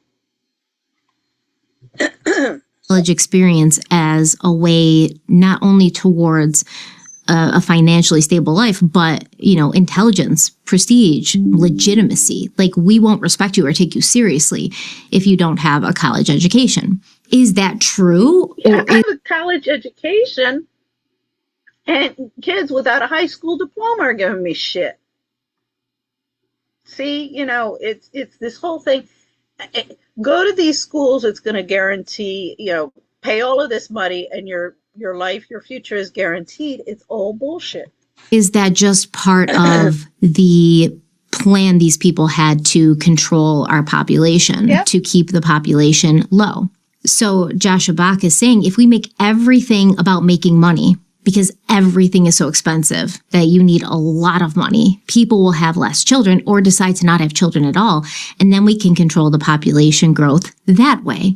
Bach is also saying that climate change alone isn't adequate enough to make a big enough impact on reducing the human population, because humans are a hardy species after all. Well, thanks for that. I guess we're a hardy bunch. He said we need more extreme events. Large wars, catastrophic disasters, famine. More population declines would only happen if there are agricultural failures and major disruptions in food supply. Put a pin in that. Oh, see the picture? Because we're going to talk more about population control in the context of food supply and agriculture and the companies who run the United States and much of the world's food production and distribution. This is all very important. And I'll just throw out one little name to you, Monsanto. So we're going to talk about all of that. Now, Michael Mann, who's an author and climatologist, he says that this kind of population control discussion is, quote, entirely keeping with the ethos of this group, end quote. And he's referring to Epstein and his elite associates. Studies suggest that the more wealthy someone becomes, the less empathetic they are. And those with money and power often care less about those with little or no power and money. And researchers don't believe that less empathetic people become wealthy. They actually believe that with money and then power comes a reduction in empathy. So it's not even really the money thing. I disagree. These people are psychopaths, and they want money and power at any cost. I count many, many, many people who self-destruct like that. More people self-destruct. Just a few actually obtain that power and wealth. And they do it through illegal and immoral ways. And the majority of the people who go down that path do actually self-destruct. Right? It's the access to power and influence that a great deal of money gives you. With that in mind, remember that all of the people who go to Davos every year and discuss the issues that are pressing to humanity, they are some of the richest and most powerful in the world. By default, according to these studies, they would also be some of the least empathetic in the world. And they would also be the most likely. That's why I've been blacklisted by the Civil Service Organization Society at the World Bank from attending the IMF, the spring meetings and the annual meetings. And I told those little ladies when they started blacklisting me a decade ago that they better be careful, because this is on American soil, U.S. jurisdiction, U.S. federal laws, RICO, Foreign Corrupt Practices Act, Enemy Alien Act. I got them on all three. Now, why can't I get anybody? Ed Martin, I contacted him, district attorney, when he got district attorney of D.C., Janine Pirro, contacted her. America First, America First, America First, where are you? America First Legal contacted Stephen Miller when they started that. I want answers. Why have you ignored me? Trump promised to drain the swamp. let's drain the swamp. I got all the names. Let's do it. If the bitch Me Too feminists can do it in New York and breaking all sorts of laws in the process, why won't you all do it here in DC? And you're not breaking any laws. You're upholding the laws in the U.S. Constitution. See the bad faith? To care the least about people who have less money and less power than them, which is like everyone. And we're supposed to look to them to find solutions that benefit the 99.9%. Does that make sense? Does that make sense? Should we let them tell us that it makes sense? Just, think about that for a minute. Because once again, they'll keep telling you, we're just people talking. We're just people talking. We don't impact actual policy change. That's not true. Yeah, that's not true because of something called stakeholder capitalism, which we will also talk about. If you don't know what stakeholder capitalism is, neither did I until I started looking into all of this. And yeah, this comes into my big beef with Mark Lewis. He's a Harvard University graduate, World Bank, IMF, and he was the head of general partnerships of the Institute for Capacity Development. He was the one getting all of the money for their activities. So that's a name to remember. Oh, and he now is getting money for another fraudulent nonprofit that I need to see in court, World Justice Project. That's about rule of law around the world. See how these guys is just one big, huge, incestuous bed. This is not rocket science. Nobody wants to take action on the Epstein files because they're all involved. We need some sort of independent grand jury investigation and trial. We've got that, with the ICC submission by Barbara Stone on crimes of humanity. You have the structure there to initiate that investigation, but we need to make sure that it doesn't become politicized, because everybody in the ICC and the international court system, because you have the Convention on Elimination of Discrimination Against Women, you have all of these different bodies. They're all in bed with the development community and woke liberalism. They're gung-ho on affirmative action, minoritist, and feminist.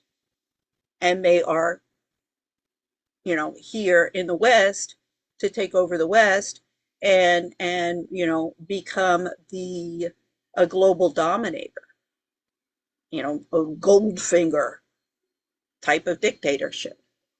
And now I just feel like I have no hope left in the world.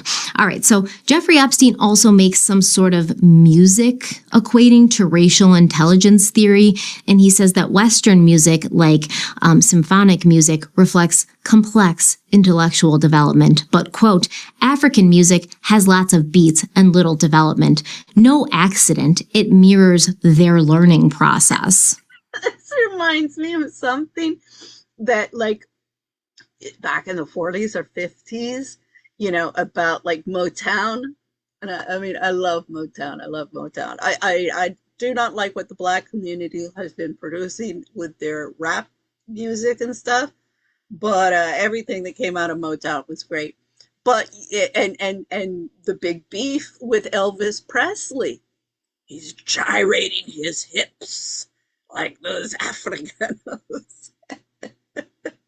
Because there was a big influence. If you look into, I remember in the music classes, if you look, there was a considerable influence of the African music into rock and roll.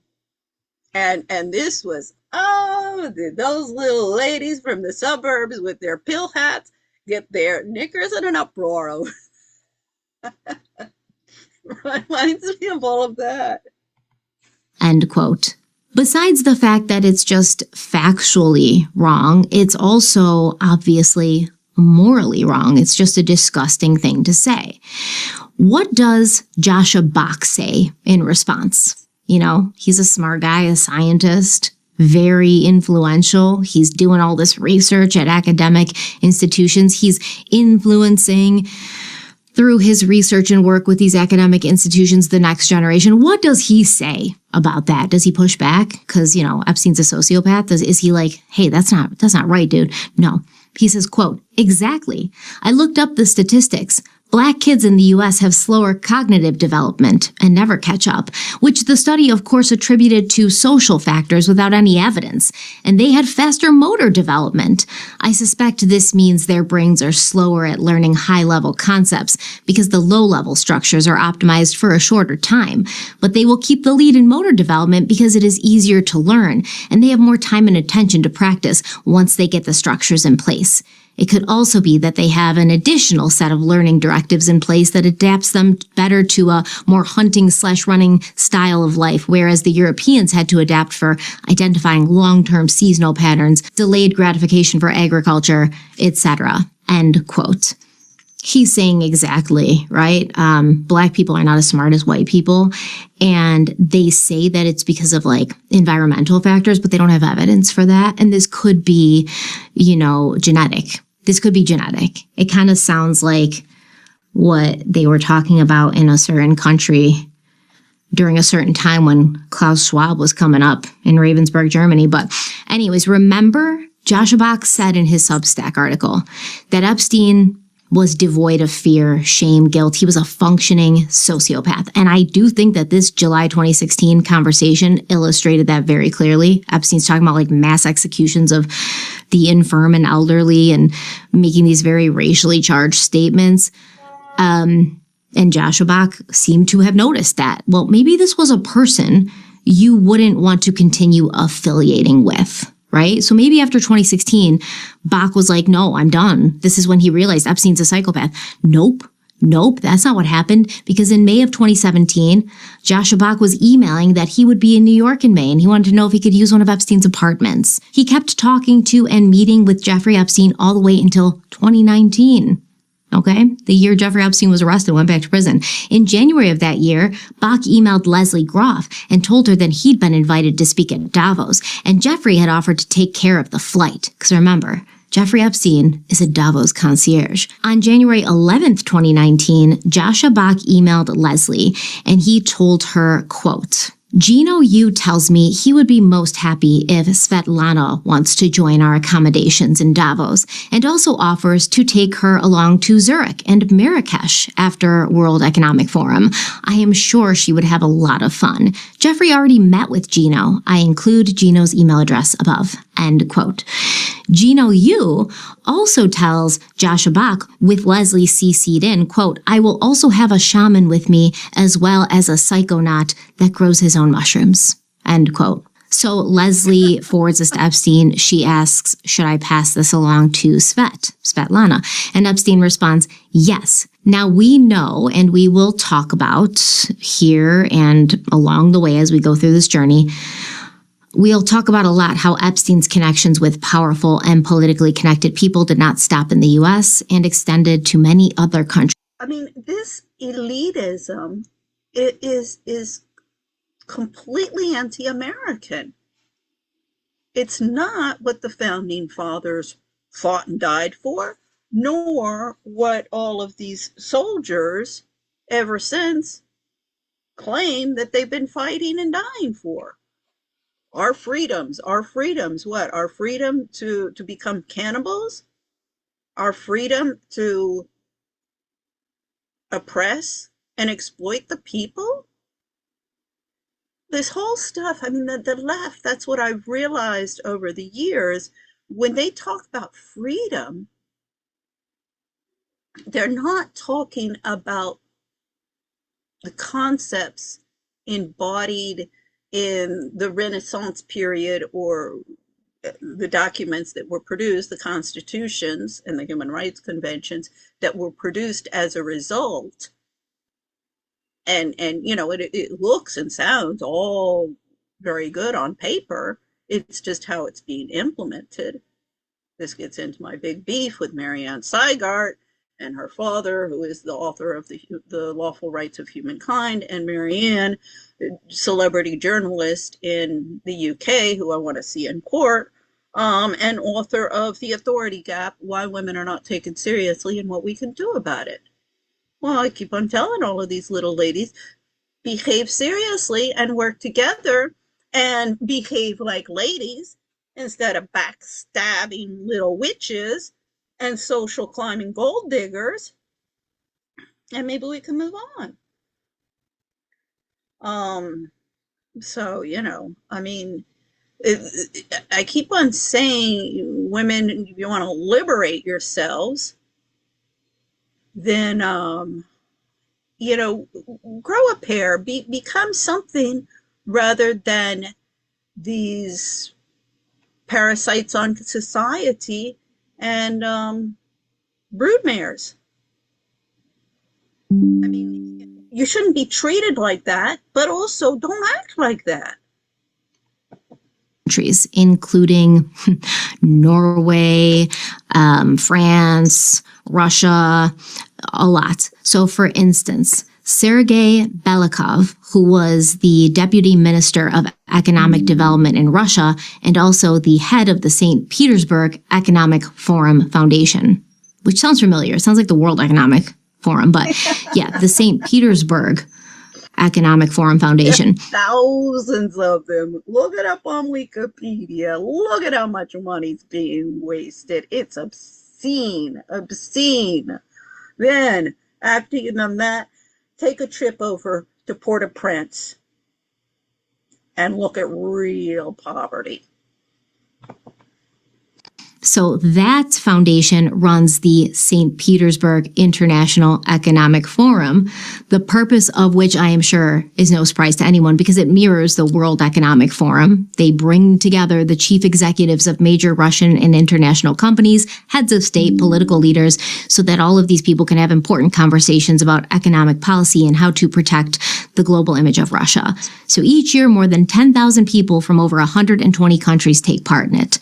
Also, no surprise to anyone that Epstein was in attendance at this forum. And also, no surprise, the forum has a history of including female escorts from all over Russia. Sergei Belikov is also a graduate of the FSB Academy. This is basically Russia's secret. One of the damaging emails about Prince Andrew is something about a Russian top model and Prince Andrew. Now, the thing is, there is a, and this has been around since the courtesans, hundreds and hundreds of years, and escort services. I mean, when I was in college, a friend of mine, he was a waiter in a place that I worked, really nice guy, but he was a male prostitute. He was who's gay, so his clientele were men. But he said he worked through some agencies. He said, look, you work all of these hours and stuff. You're educated. You're, well-spoken, attractive. Why, I'll hook you up with this escort service, and you have these businessmen and politicians who come to town, and they're all alone. They don't want to sit in a hotel room all night long, but they don't want to sit in a restaurant either all by themselves. So they, there's the escort service, and it's, sometimes I think it's less and less these days, but 40 years ago, 50 years ago, it wasn't, you would have women who would do that, but then wouldn't sleep, and they just, because before that, it was pick up the phone. Listen, this guy's coming to town. Can your cousin lives in Washington. Can she have dinner with him? He wants to go to the, or maybe they'll go to the theater or something. Well, that network became big, in 1950, Washington was 1 million people. Now it's 6.5 million people. So those networks, and then broke down, but then also the cousin or the sister now is working. You know, she has a career, or because those would be like the unmarried sisters or whatever, or a niece. I remember one time I'm in Paris, my ex-husband, he had a dinner to go to. His father's in town. Well, he and his father would always stay with us, of course, but his father and I went to dinner together. And the woman serving us was kind of, like, this young sugar baby. I'm with my future father-in-law. You understand what I'm saying? So my point being is, Jeffrey Epstein, he ran with a lot of top models. Were they prostitutes? Maybe, but there is an email. Oh, Prince Andrew, yeah, there's the Russian top model who will be your date for the conference. Well, so that he has an escort, somebody at his arm, because he's not married to Fergie. And often, I mean, traditionally in societies, you would even, you don't want to mess up your seating arrangement at the table. You need to have boy, girl, boy, girl, boy, girl. So, of course, if you had an unaccompanied man, well, in traditional societies, oh, we've got this woman or man who needs an escort. All of the debutantes, they need an escort.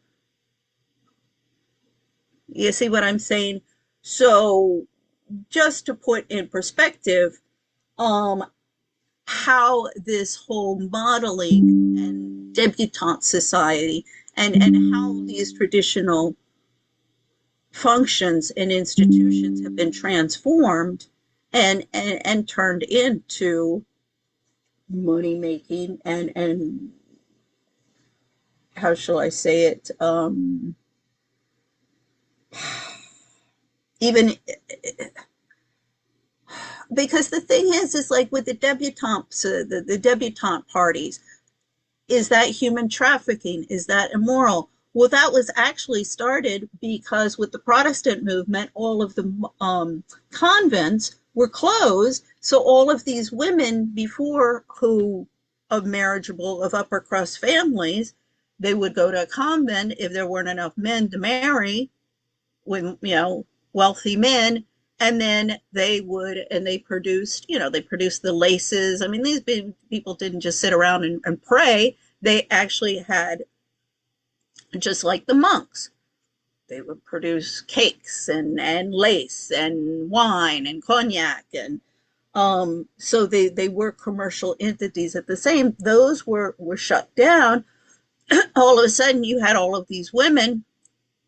These families needed to find futures for husbands. So that's why the debutante balls were started. So, I mean, we call it human trafficking, yeah, but so is matchmaking.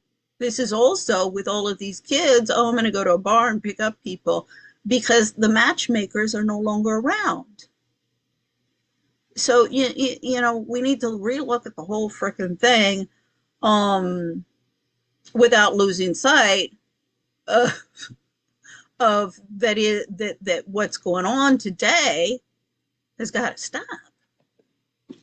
Service. It's like their CIA, their intelligence agency, and they, among other things, train spies, including what are called honeypots, right? Honeypots are female spies who use sex to get intelligence from dumb men who are thinking with the wrong heads. So we have a call back from earlier in this.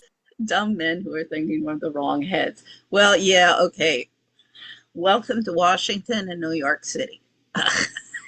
This is not a difficult mission, ladies. Video, conferences, intelligence services, breeding grounds for grooming assets. Is this just happening in Russia? Nope, of course not. Could it be happening at the World Economic Forum? Certainly.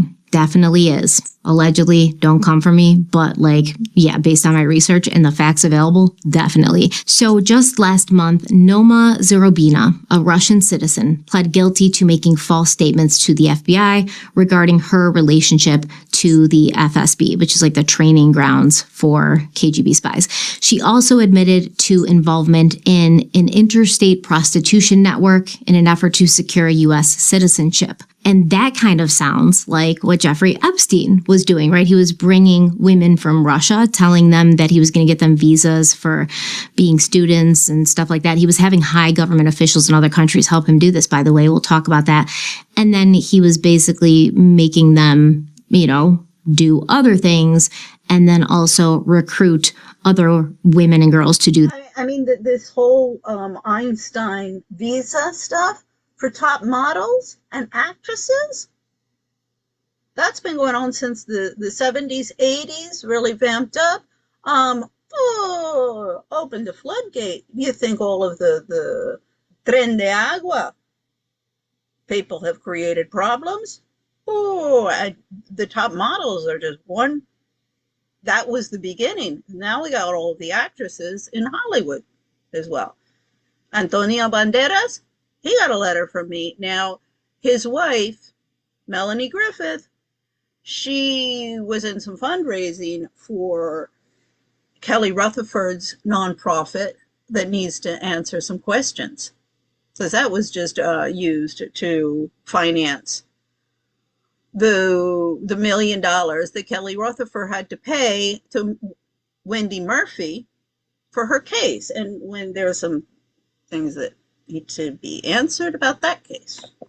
These other things. It sounds exactly like that. So, quote, in June or July of 2024, Zurobina admitted to the FBI that she had previously lied to federal law enforcement officers about her relationship with the FSB, stating in substance and in part that in or around December 2020, while in Russia, she met with an officer whom she understood was from the FSB, agreed to help the FSB with network marketing, and was given the FSB codename Alyssa. Between in or about December 2020 and in or about June 2022, Zurobina met with the FSB officer several times and communicated with the FSB officer on numerous occasions using encrypted messaging applications. The FSB officer instructed Zurobina to share contact information of journalists in the United States, to attend the 2021 St. Petersburg International Economic Forum, and to look into a particular individual in the United States, which Zurobina agreed to do, end quote.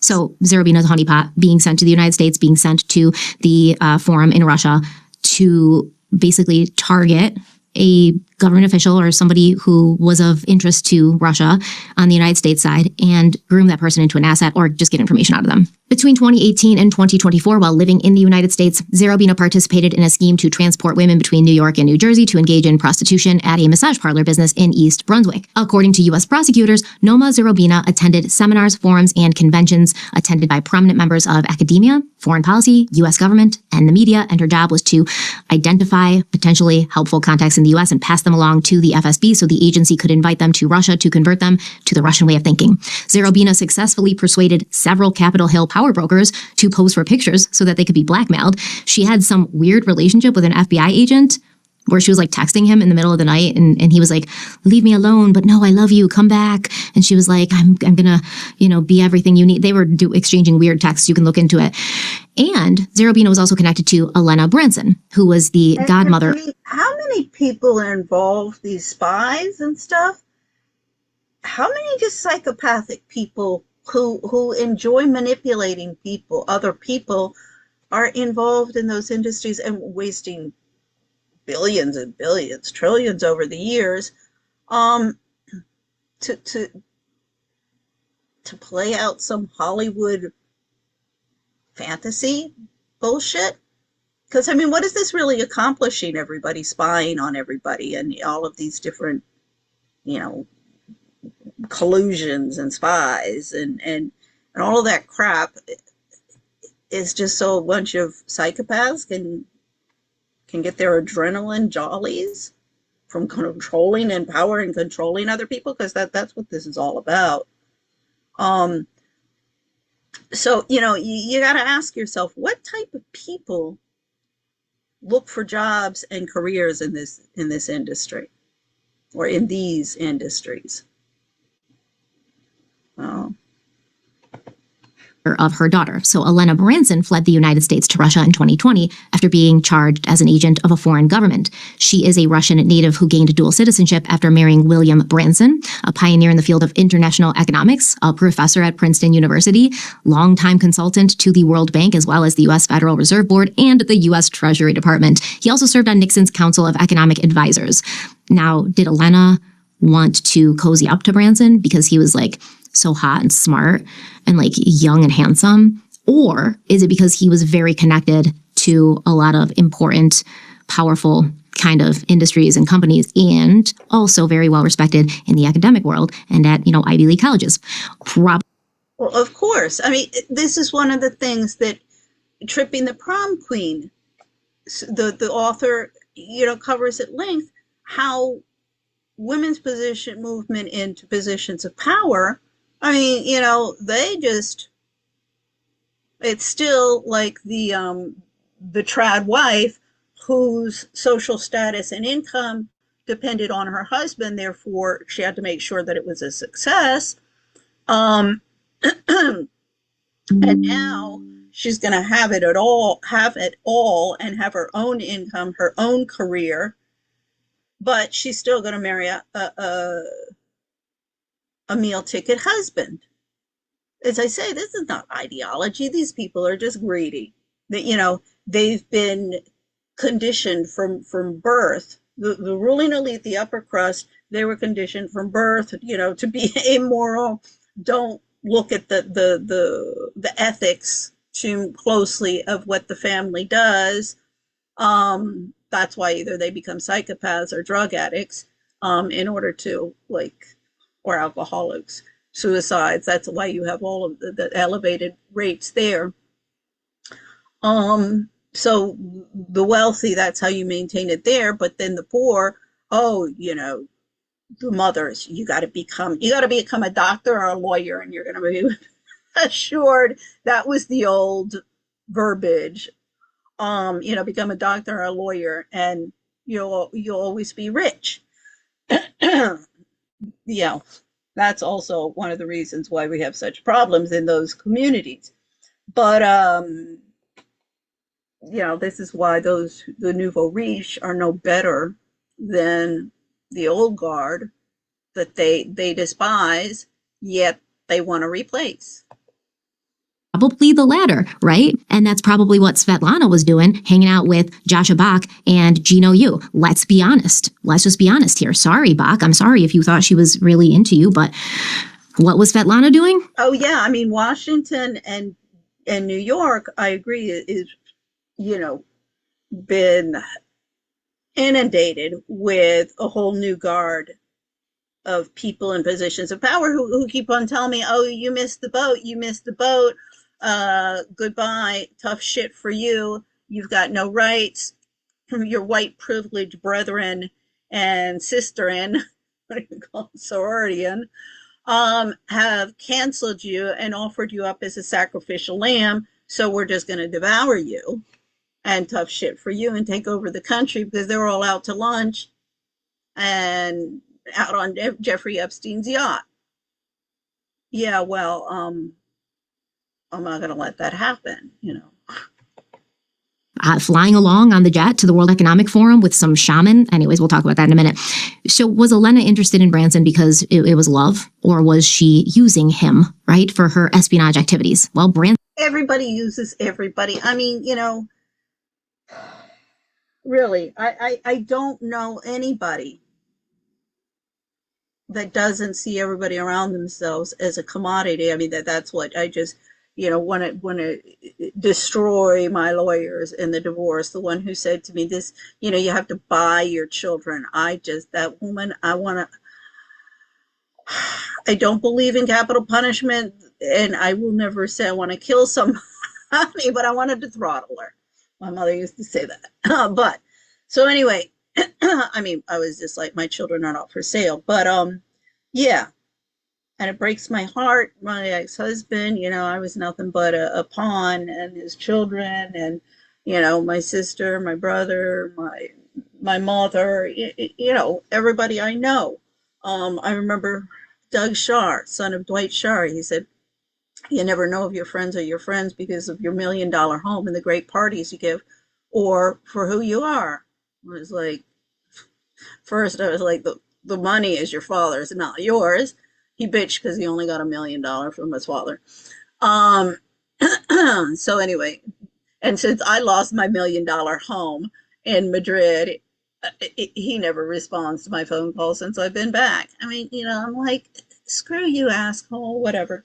But this is also, of course, the new guard have taken over because the old guard, like the Kennedys, and the Kennedys were the nouveau riche in the 50s.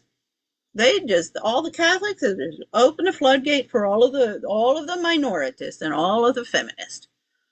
I gotta be run out of town. Branson met Elena, who was 23 years younger than him, in the late 90s after an IMF conference. A conference. She met him at a conference. That stands for International Monetary Fund. So just a boring conference.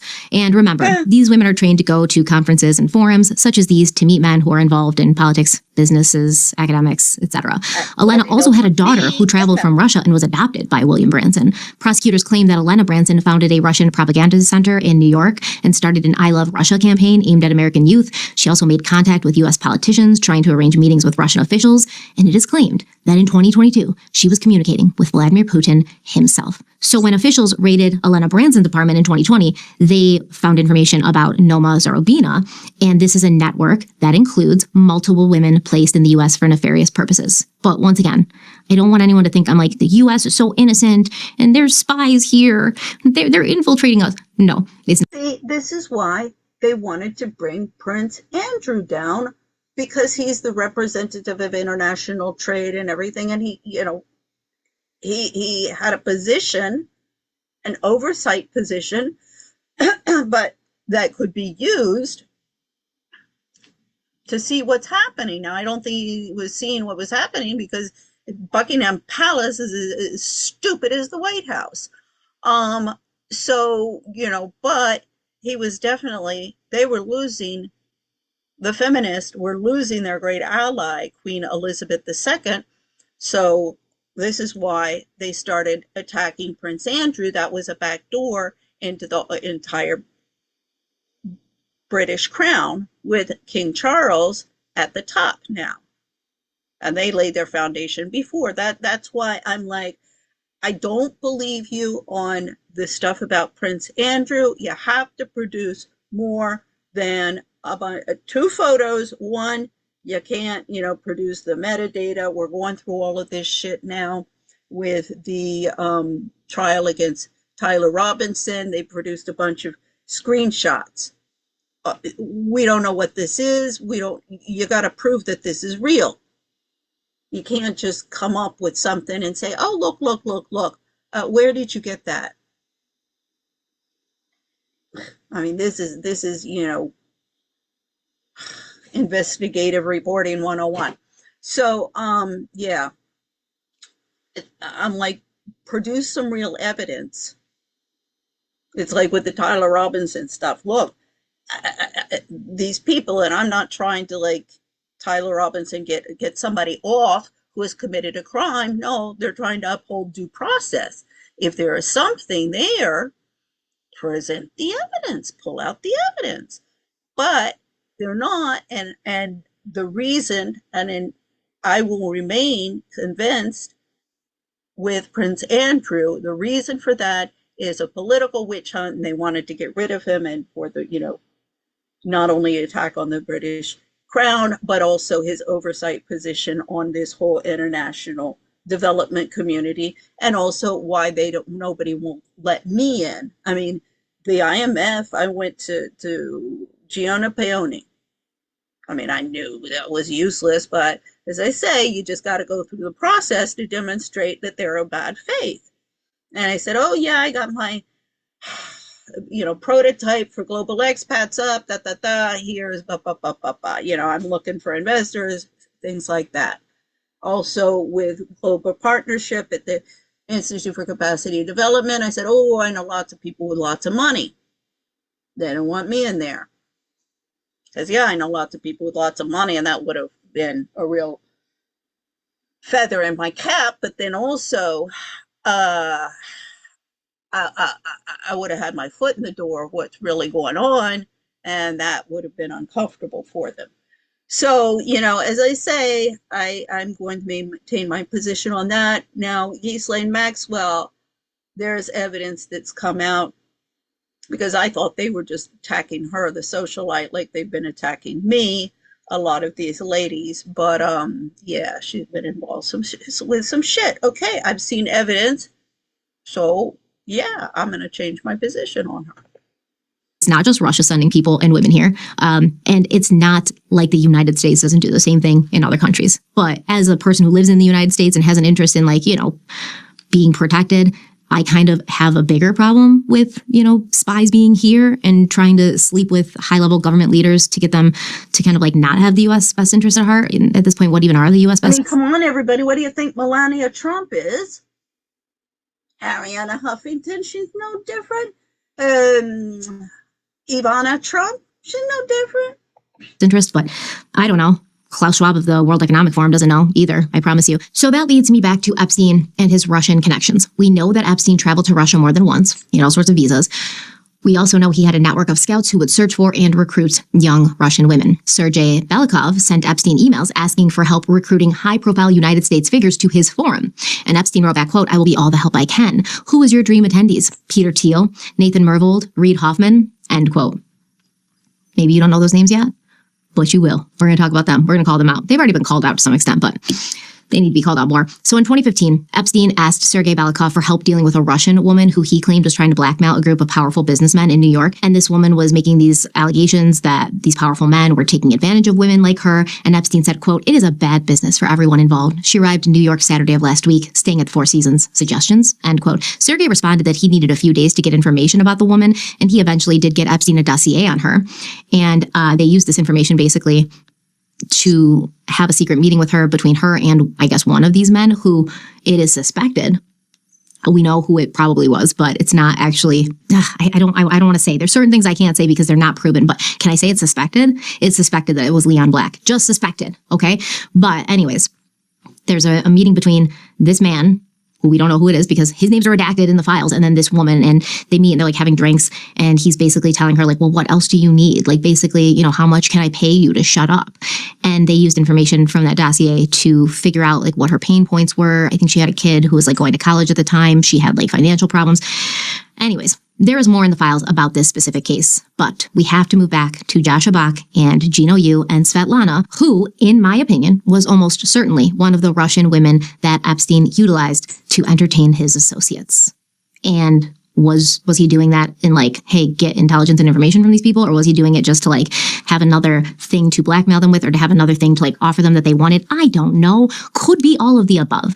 So in 2010, Epstein offered a 26-year-old Russian woman to Prince Andrew. Bill Gates has admitted to having affairs with 2 Russian women during his marriage to Melinda, one of whom he met through the Russian woman to Prince Andrew. What she said, he offered a Russian woman to Prince Andrew. And I think the context of the email was something like, yeah, there's some Russian woman top model that'll be hooking up with Prince Andrew for one of these meetings. As I say, if they arranged an escort for him. Did he sleep with the woman? I don't know. Perhaps, but unless the woman was underage, which it doesn't, I mean, as I say, I've been to these meetings. If he has an escort at one of these meetings, she's not going to be underage. Okay, I can promise you that. So she might be 30-ish, in her 20s. If he's showing up with Prince Andrew, as I say, it's going to be one of these like top models. That is no indication of wrongdoing. Through Epstein. So we have Bach and Gino Yu, 2 scientists and philosophers, traveling to Davos on Epstein's dime in the presence of some magic mushrooms and Svetlana. Gino Yu is an associate professor and director of digital entertainment and game development at the School of Design at the Hong Kong Polytechnic University. He had frequent contact with Epstein from 2015 all the way up to Epstein's arrest. And it appears it all started when Yu was working on something called OpenCog, a research project aimed at building artificial general intelligence, or AGI, a type of AI that can think, reason, and learn broadly, like a human, rather than just performing one narrow task. That's where we talk about That's scary. Gino Yu's partner, Benjamin Gortzel, who approached Epstein for funding for this project and for AGI, and Epstein provided this funding. So in 2013, Benjamin Gortzel had introduced Gino Yu to Epstein, and from then on, Yu and Epstein met in person often and communicated regularly. In October of 2017, Gino Yu emailed Epstein talking about a post-Tulum gathering, saying, quote, "Is your island out of commission? I have a mansion in the Hamptons I have access to. I could put something together at your place in Arizona. We are talking around November 10, 13, or 14. Will you be around then? I could build a program around your interests," end quote. It seems that Gino Yu and Jeffrey Epstein both had an interest in something called virtual immortality or digital immortality. And this is the idea that a person... All of this is discussions about the allocation of resources. And that's what I keep on going back to. This is the big divide is not ideological. It's allocation of resources. And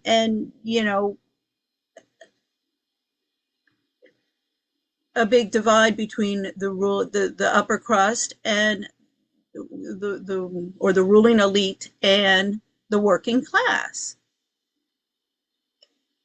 and what that difference is. I mean, I want my mother was always, with Karl Marx. I mean, you just mentioned the name and she'd go off the rails. But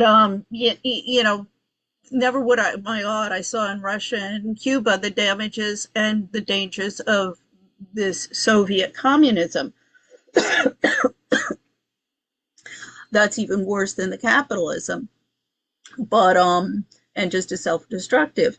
So yeah, definitely a capitalism system, but free trade and people with ideas and want to produce products for their communities that are going to be advantageous for its members and for upholding the rights and for people in order enable people to live free, to develop their talents. Freedom means that you can develop your talents. You're going to have the access to the resources you need in order to develop your own talents to contribute to the community in a productive way. and the ability to do that for everybody. For some people, that'll be in the sciences. Stop trying to get as many girls and boys into the sciences. This is my big beef with Foxcroft School and its STEM wing and the Mars sisters of Mars Candy. So anyway, stop with that. Boys are more linear thinking, science, the physical science thinking. Girls are more towards a social science type of thinking. It's the way that their hormones, God made them. Good and bad. And even the cackling hens have their place in society, even though I want to wring their necks many a time. So, this is, again, allocation of resources. And could continue to exist in some form inside computers or digital systems after their biological body dies. And this ties into the concept of transhumanism, something Epstein and many of his cohorts and contacts were also interested in. Transhumanism is the idea that human beings could evolve beyond their natural biological limits by using technology. And the idea is that human evolution might become guided by technology rather than natural selection. And some transhumanists believe that people could eventually become post-human. They would live far longer than humans today. They would have enhanced intelligence. They might even merge their bodies or their consciousnesses with machines or AI, and they might exist partially in digital environments like virtual reality. Has anyone ever seen Ready Player One? Does that seem like a life you want to live? And concentrate on living a good life. These people, this is the problem. They're psychopaths, and they're going to prolong a dysfunctional and self-destructive existence for a minority of people. It's crazy. Why would you want to prolong the pain of yourself and everybody around you? Focus not on prolonging your life, but on a better quality of life for everybody. I don't. Now, obviously, there are downfalls to this whole thing. And one of the biggest criticisms is the inequality angle. Opportunities such as these would probably only be available to the wealthy and powerful. Remember, Epstein's business partner, Benjamin Gortzel, was the co-founder of OpenCog, but he is also the CEO of SingularityNet, an AI and blockchain company, and chair of the AGI Society, a nonprofit that holds an annual AI conference. Gortzel is considered the godfather of AGI, which, remember, is artificial general intelligence, an AI that can think and learn like a human. Theoretically, AGI could learn medicine, engineering, music. It could invent new technologies. It could plan complex projects, understand human emotions and social situations. It could teach itself new knowledge, etc., etc. Now, in 2023, Benjamin Gortzel said that artificial intelligence could replace up to 80% of human jobs in the coming years, even before AG leaves the realm of being theoretical and enters the real world. And in 2025, Benjamin Gortzel said that AGI was only a few years away, and he feels like it will be a net positive for humanity. He said, quote, "I think we'll achieve AGI, AI as smart as humans, within 2 to 7 years. Shortly after, we'll see artificial superintelligence far surpassing human intelligence. Once AGI can perform any human job, most jobs will vanish rapidly. UBI becomes almost inevitable in developed nations," end quote. UBI is universal basic income, and this is a policy idea where the government gives every adult citizen a regular amount of money, no matter their job status or income. So Benjamin Gortzel is saying that he and others want to create this AGI and robots to do all the jobs so that humans don't have any jobs to do. The technology far surpasses human intelligence, and then we all have to depend on the government to give us money to survive because we are no longer actually needed in the world at all. What? So you have those with a utopian mindset who look at this through the rosiest of colored glasses. You'd have to think this was a positive in any way. But those people, the utopian, it really is very sick. And positive people, they're like, hey, this is going to give humans the ability to do what they've always been meant to do. We can frolic through flower fields. We can focus on what we want to do instead of what we have to do. Like, we don't have to get up and go to a 9 to 5. We don't have to work 40, 50, 60 hours. We spend time with our families. We can do the things that make us happy. Okay.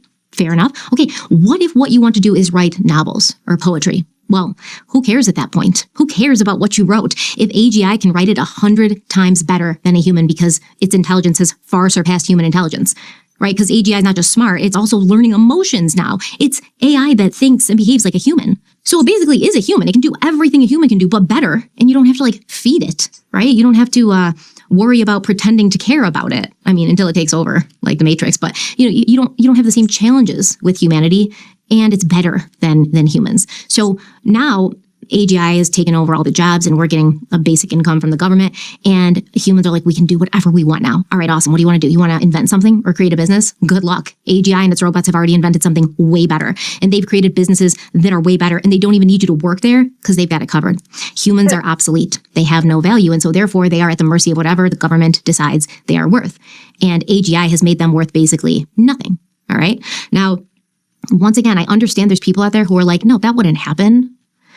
It would happen. It absolutely would happen. It would. And if your interest and your passion is creative or art-centered, you love to draw, you love to paint, you're going to be painting these beautiful, masterpieces that would in any other society or time of history be considered a beautiful masterpiece. As we're working here, I do artwork to relax and stuff. My father did too. But yeah, I'm thinking here, yeah, see the artwork. This is no great art. Never will be. It's not meant to be. It just tells me, tranquilizar y tal. But, I'm laughing. Yeah, AI would do much better than I. But you're going to bring it to, your overlords and be like, look at my masterpiece. And to them, they're going to look at it and they're going to be like, oh, that's cute. That's cute, little child. Go take your finger painting and hang it up on the fridge, because AGI just created something that the human mind could never even comprehend, and it's gorgeous and it's beautiful and it's way better than, I don't even know what I'm looking at here. What is this? Everybody will be, they'll all be Leonardo da Vinci's. I mean, well then doesn't Leonardo da Vinci become irrelevant? Little finger painting, your little stick people. So when that point comes, and according to Benjamin Gortzel and the World Economic Forum and the people who are making decisions for us, at that point, when that comes, and it will come, it's a matter of, when, not if, who even is the government made up of at that point? The rich, the powerful, the elite, the very people who decided creating this AGI and coming up with a system where the world doesn't need humans was a good idea? Or since AGI is so much more intelligent, will the government be made up of robots? Probably not. It'll probably be a very, very, very small group, a small, really powerful and rich group controlling these advanced AI systems. And extremely psychopathic. That's going to become more extremely powerful because they have access to the systems that are now running the world. And those who control the most advanced technology would control everything: economic production, information systems, infrastructure, food production, military capabilities, so on and so forth. You think that power is concentrated and unequal now?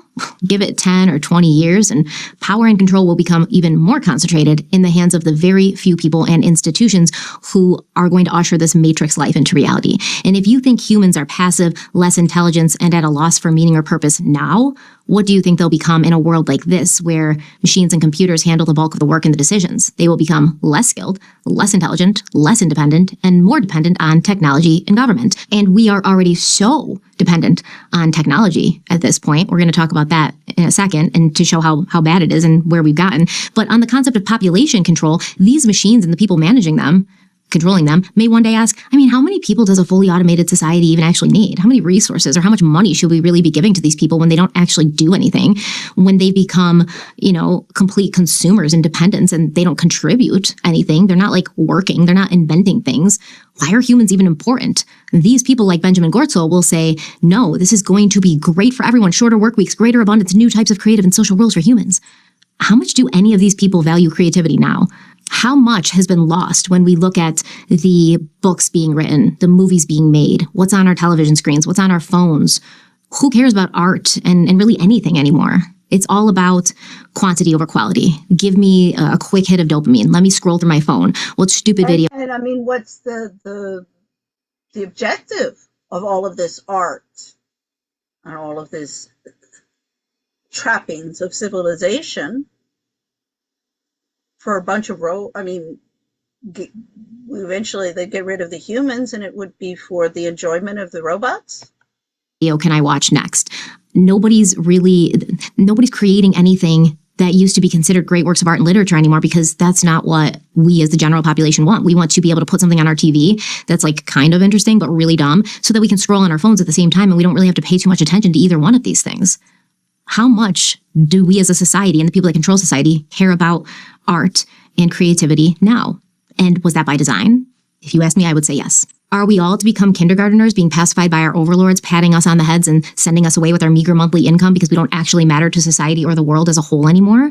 Now, Benjamin Gortzel was working closely with Jeffrey Epstein. Epstein was funding his work, not just on OpenCog, but so much more. So if Benjamin Gortzel was willing to take help and money from someone like Jeffrey Epstein, what does that say about the group of people who would be in charge of everyone and everything when this emerging technology becomes our new normal? We see in the DOJ files that Benjamin Gortzel met Epstein in 2008. And in 2011, he asked Epstein in an email if he would fund half of a $3 million grant over 4 years to fund a full speed ahead toward the AGI plan. Gortzel has since claimed that while he was begging Epstein for money, he has, quote, basically zero knowledge of Epstein's sexual peculiarities and exploitative practices and have no orientation towards that sort of thing and little understanding of it. It was all about being overly desperate at that stage for any source of money to fund innovative frontier science, which Epstein did recognize as valuable, but mainstream science at that time did not. End quote. In 2013, Epstein told Ben that he had spoken to more than 5 large philanthropists on really getting behind AI and AGI, and these philanthropists had went online to check out Benjamin Gortzel, and Epstein said, what I predicted was true. There's not any real interest because of what you look like. They can't take you seriously. Your hair's long. You look like a hippie. Benjamin Gortzel replied, and he was like, hey, if you can get me this freaking money, dude, I'll cut my hair. I'll wear a suit and tie. I'll do whatever if you arrange meetings with these people who give me money. But there's already so many videos of me online with long hair. I don't really think it would make that much of an impact. He also said, quote, I know you have a lot of stuff to do in your life, so I do appreciate you taking time to talk with me about this somewhat silly, but I admit possibly relevant topic. Obviously, I have my own share of human peculiarities existing in my brain alongside a lot of, in my opinion, really deep and potentially impactful AGI thinking. I'm thinking about the robot child IQ test stuff this morning, by the way, mainly about what order it makes most sense to pursue the child IQ test milestones in giving their own relationship and also given the current state of OpenCog development, end quote. So I don't want to say the word peculiarities again, but remember when Benjamin Gortzel was asked, why did you work with Epstein? He was like, I just wanted money. And I didn't realize about what like peculiarities he had that I didn't share. But now he's emailing Epstein years before this. And he's like, I have my own share of peculiarities. And, maybe it's just a word he likes, or maybe it was a Freudian slip. So Benjamin Gortzel is talking about like child IQ test systems or whatever. And this was in response to a request from Epstein that Benjamin Gortzel should have an AI system pass IQ tests for children. And this would provide concrete research milestones.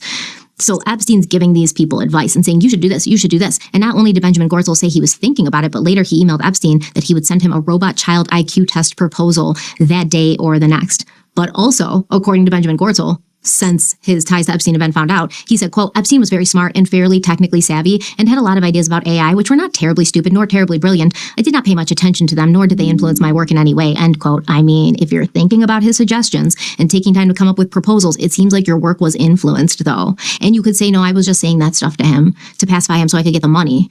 Okay, but how do we know? How do we know? You want our trust in ushering this new AGI system where 80% of our jobs are gone and humans become absolutely completely dependent on technology and the government. But how do we know that we can trust you when we don't even know if you're actually being honest, when you're, telling us you're lying to Epstein to just get the money? Well, I mean, the thing is it really wouldn't matter if he was lying to Epstein to get the money. I mean, all of these people, this is crazy. It's crazy. So I am going to leave it at that for today. I mean, I got to get ready to go. The spring meetings are over, but I'm finishing up the various different issues. I still have a couple of panel discussions. There was one, I think, of the growth in Europe that I wanted to look into. But see, this is the scene behind the scene of what goes on and what these meetings, the spring meetings, the annual meetings, or Davos, or any of the others. I mean, the think tanks do this, and even the small, I've seen this with the people in the family court reform, the protective mothers. I mean, my Lord, do they just copy the model. That's when I went to speak at the Battered Mothers Custody Conference in 2015. That was in New York. And I gave my presentation on my research into violence against women as human rights violations. There are two jurisprudences we have on that. Gonzalez-Linehan versus USA, that's 2011, Inter-American Commission on Human Rights. And then the 2014 Convention Elimination of Discrimination case, which is Gonzalez Carreño versus Spain. And that's the one that I'm challenging with my own case, but I can't find any lawyers, human rights or other, to assist me and to submit to the international courts. Now, my case has been included with the case to the ICC. So if that pushes through, maybe it would just be examined under that purview. That's fine. I don't really care. I don't care how this gets done. I just want to get done. I mean, this is one of the big problems. Everybody wants to be in the limelight. I don't give a shit. I really don't like being in the limelight. In fact, shoot, I was thinking earlier, I hope I'm not making noise. I'm working on my artwork. That's another advantage of the avatar. I can move around and you don't see me, but I think I might be making some noise that would have been picked up. I hope not. I'm going to have to listen to this. Yeah, sorry if that did happen. So I'll have to remember. I've been churning out so many videos in the past couple of days. I'm like, okay, which one had which issues? And I got no support, no technical support. I mean, I love that with my mother and my siblings. I'm like, have you ever even read anything? Oh, I just don't have time. I'm like, doing what? Yeah, so that's the name of the game. Just pretend like you don't see it. It's kind of like, in Victorian era, in the streets of Calcutta walking through. Just pretend all that poverty and misery you don't see, you don't see, you don't see. You know, that story's become old. Okay, so that's it for today.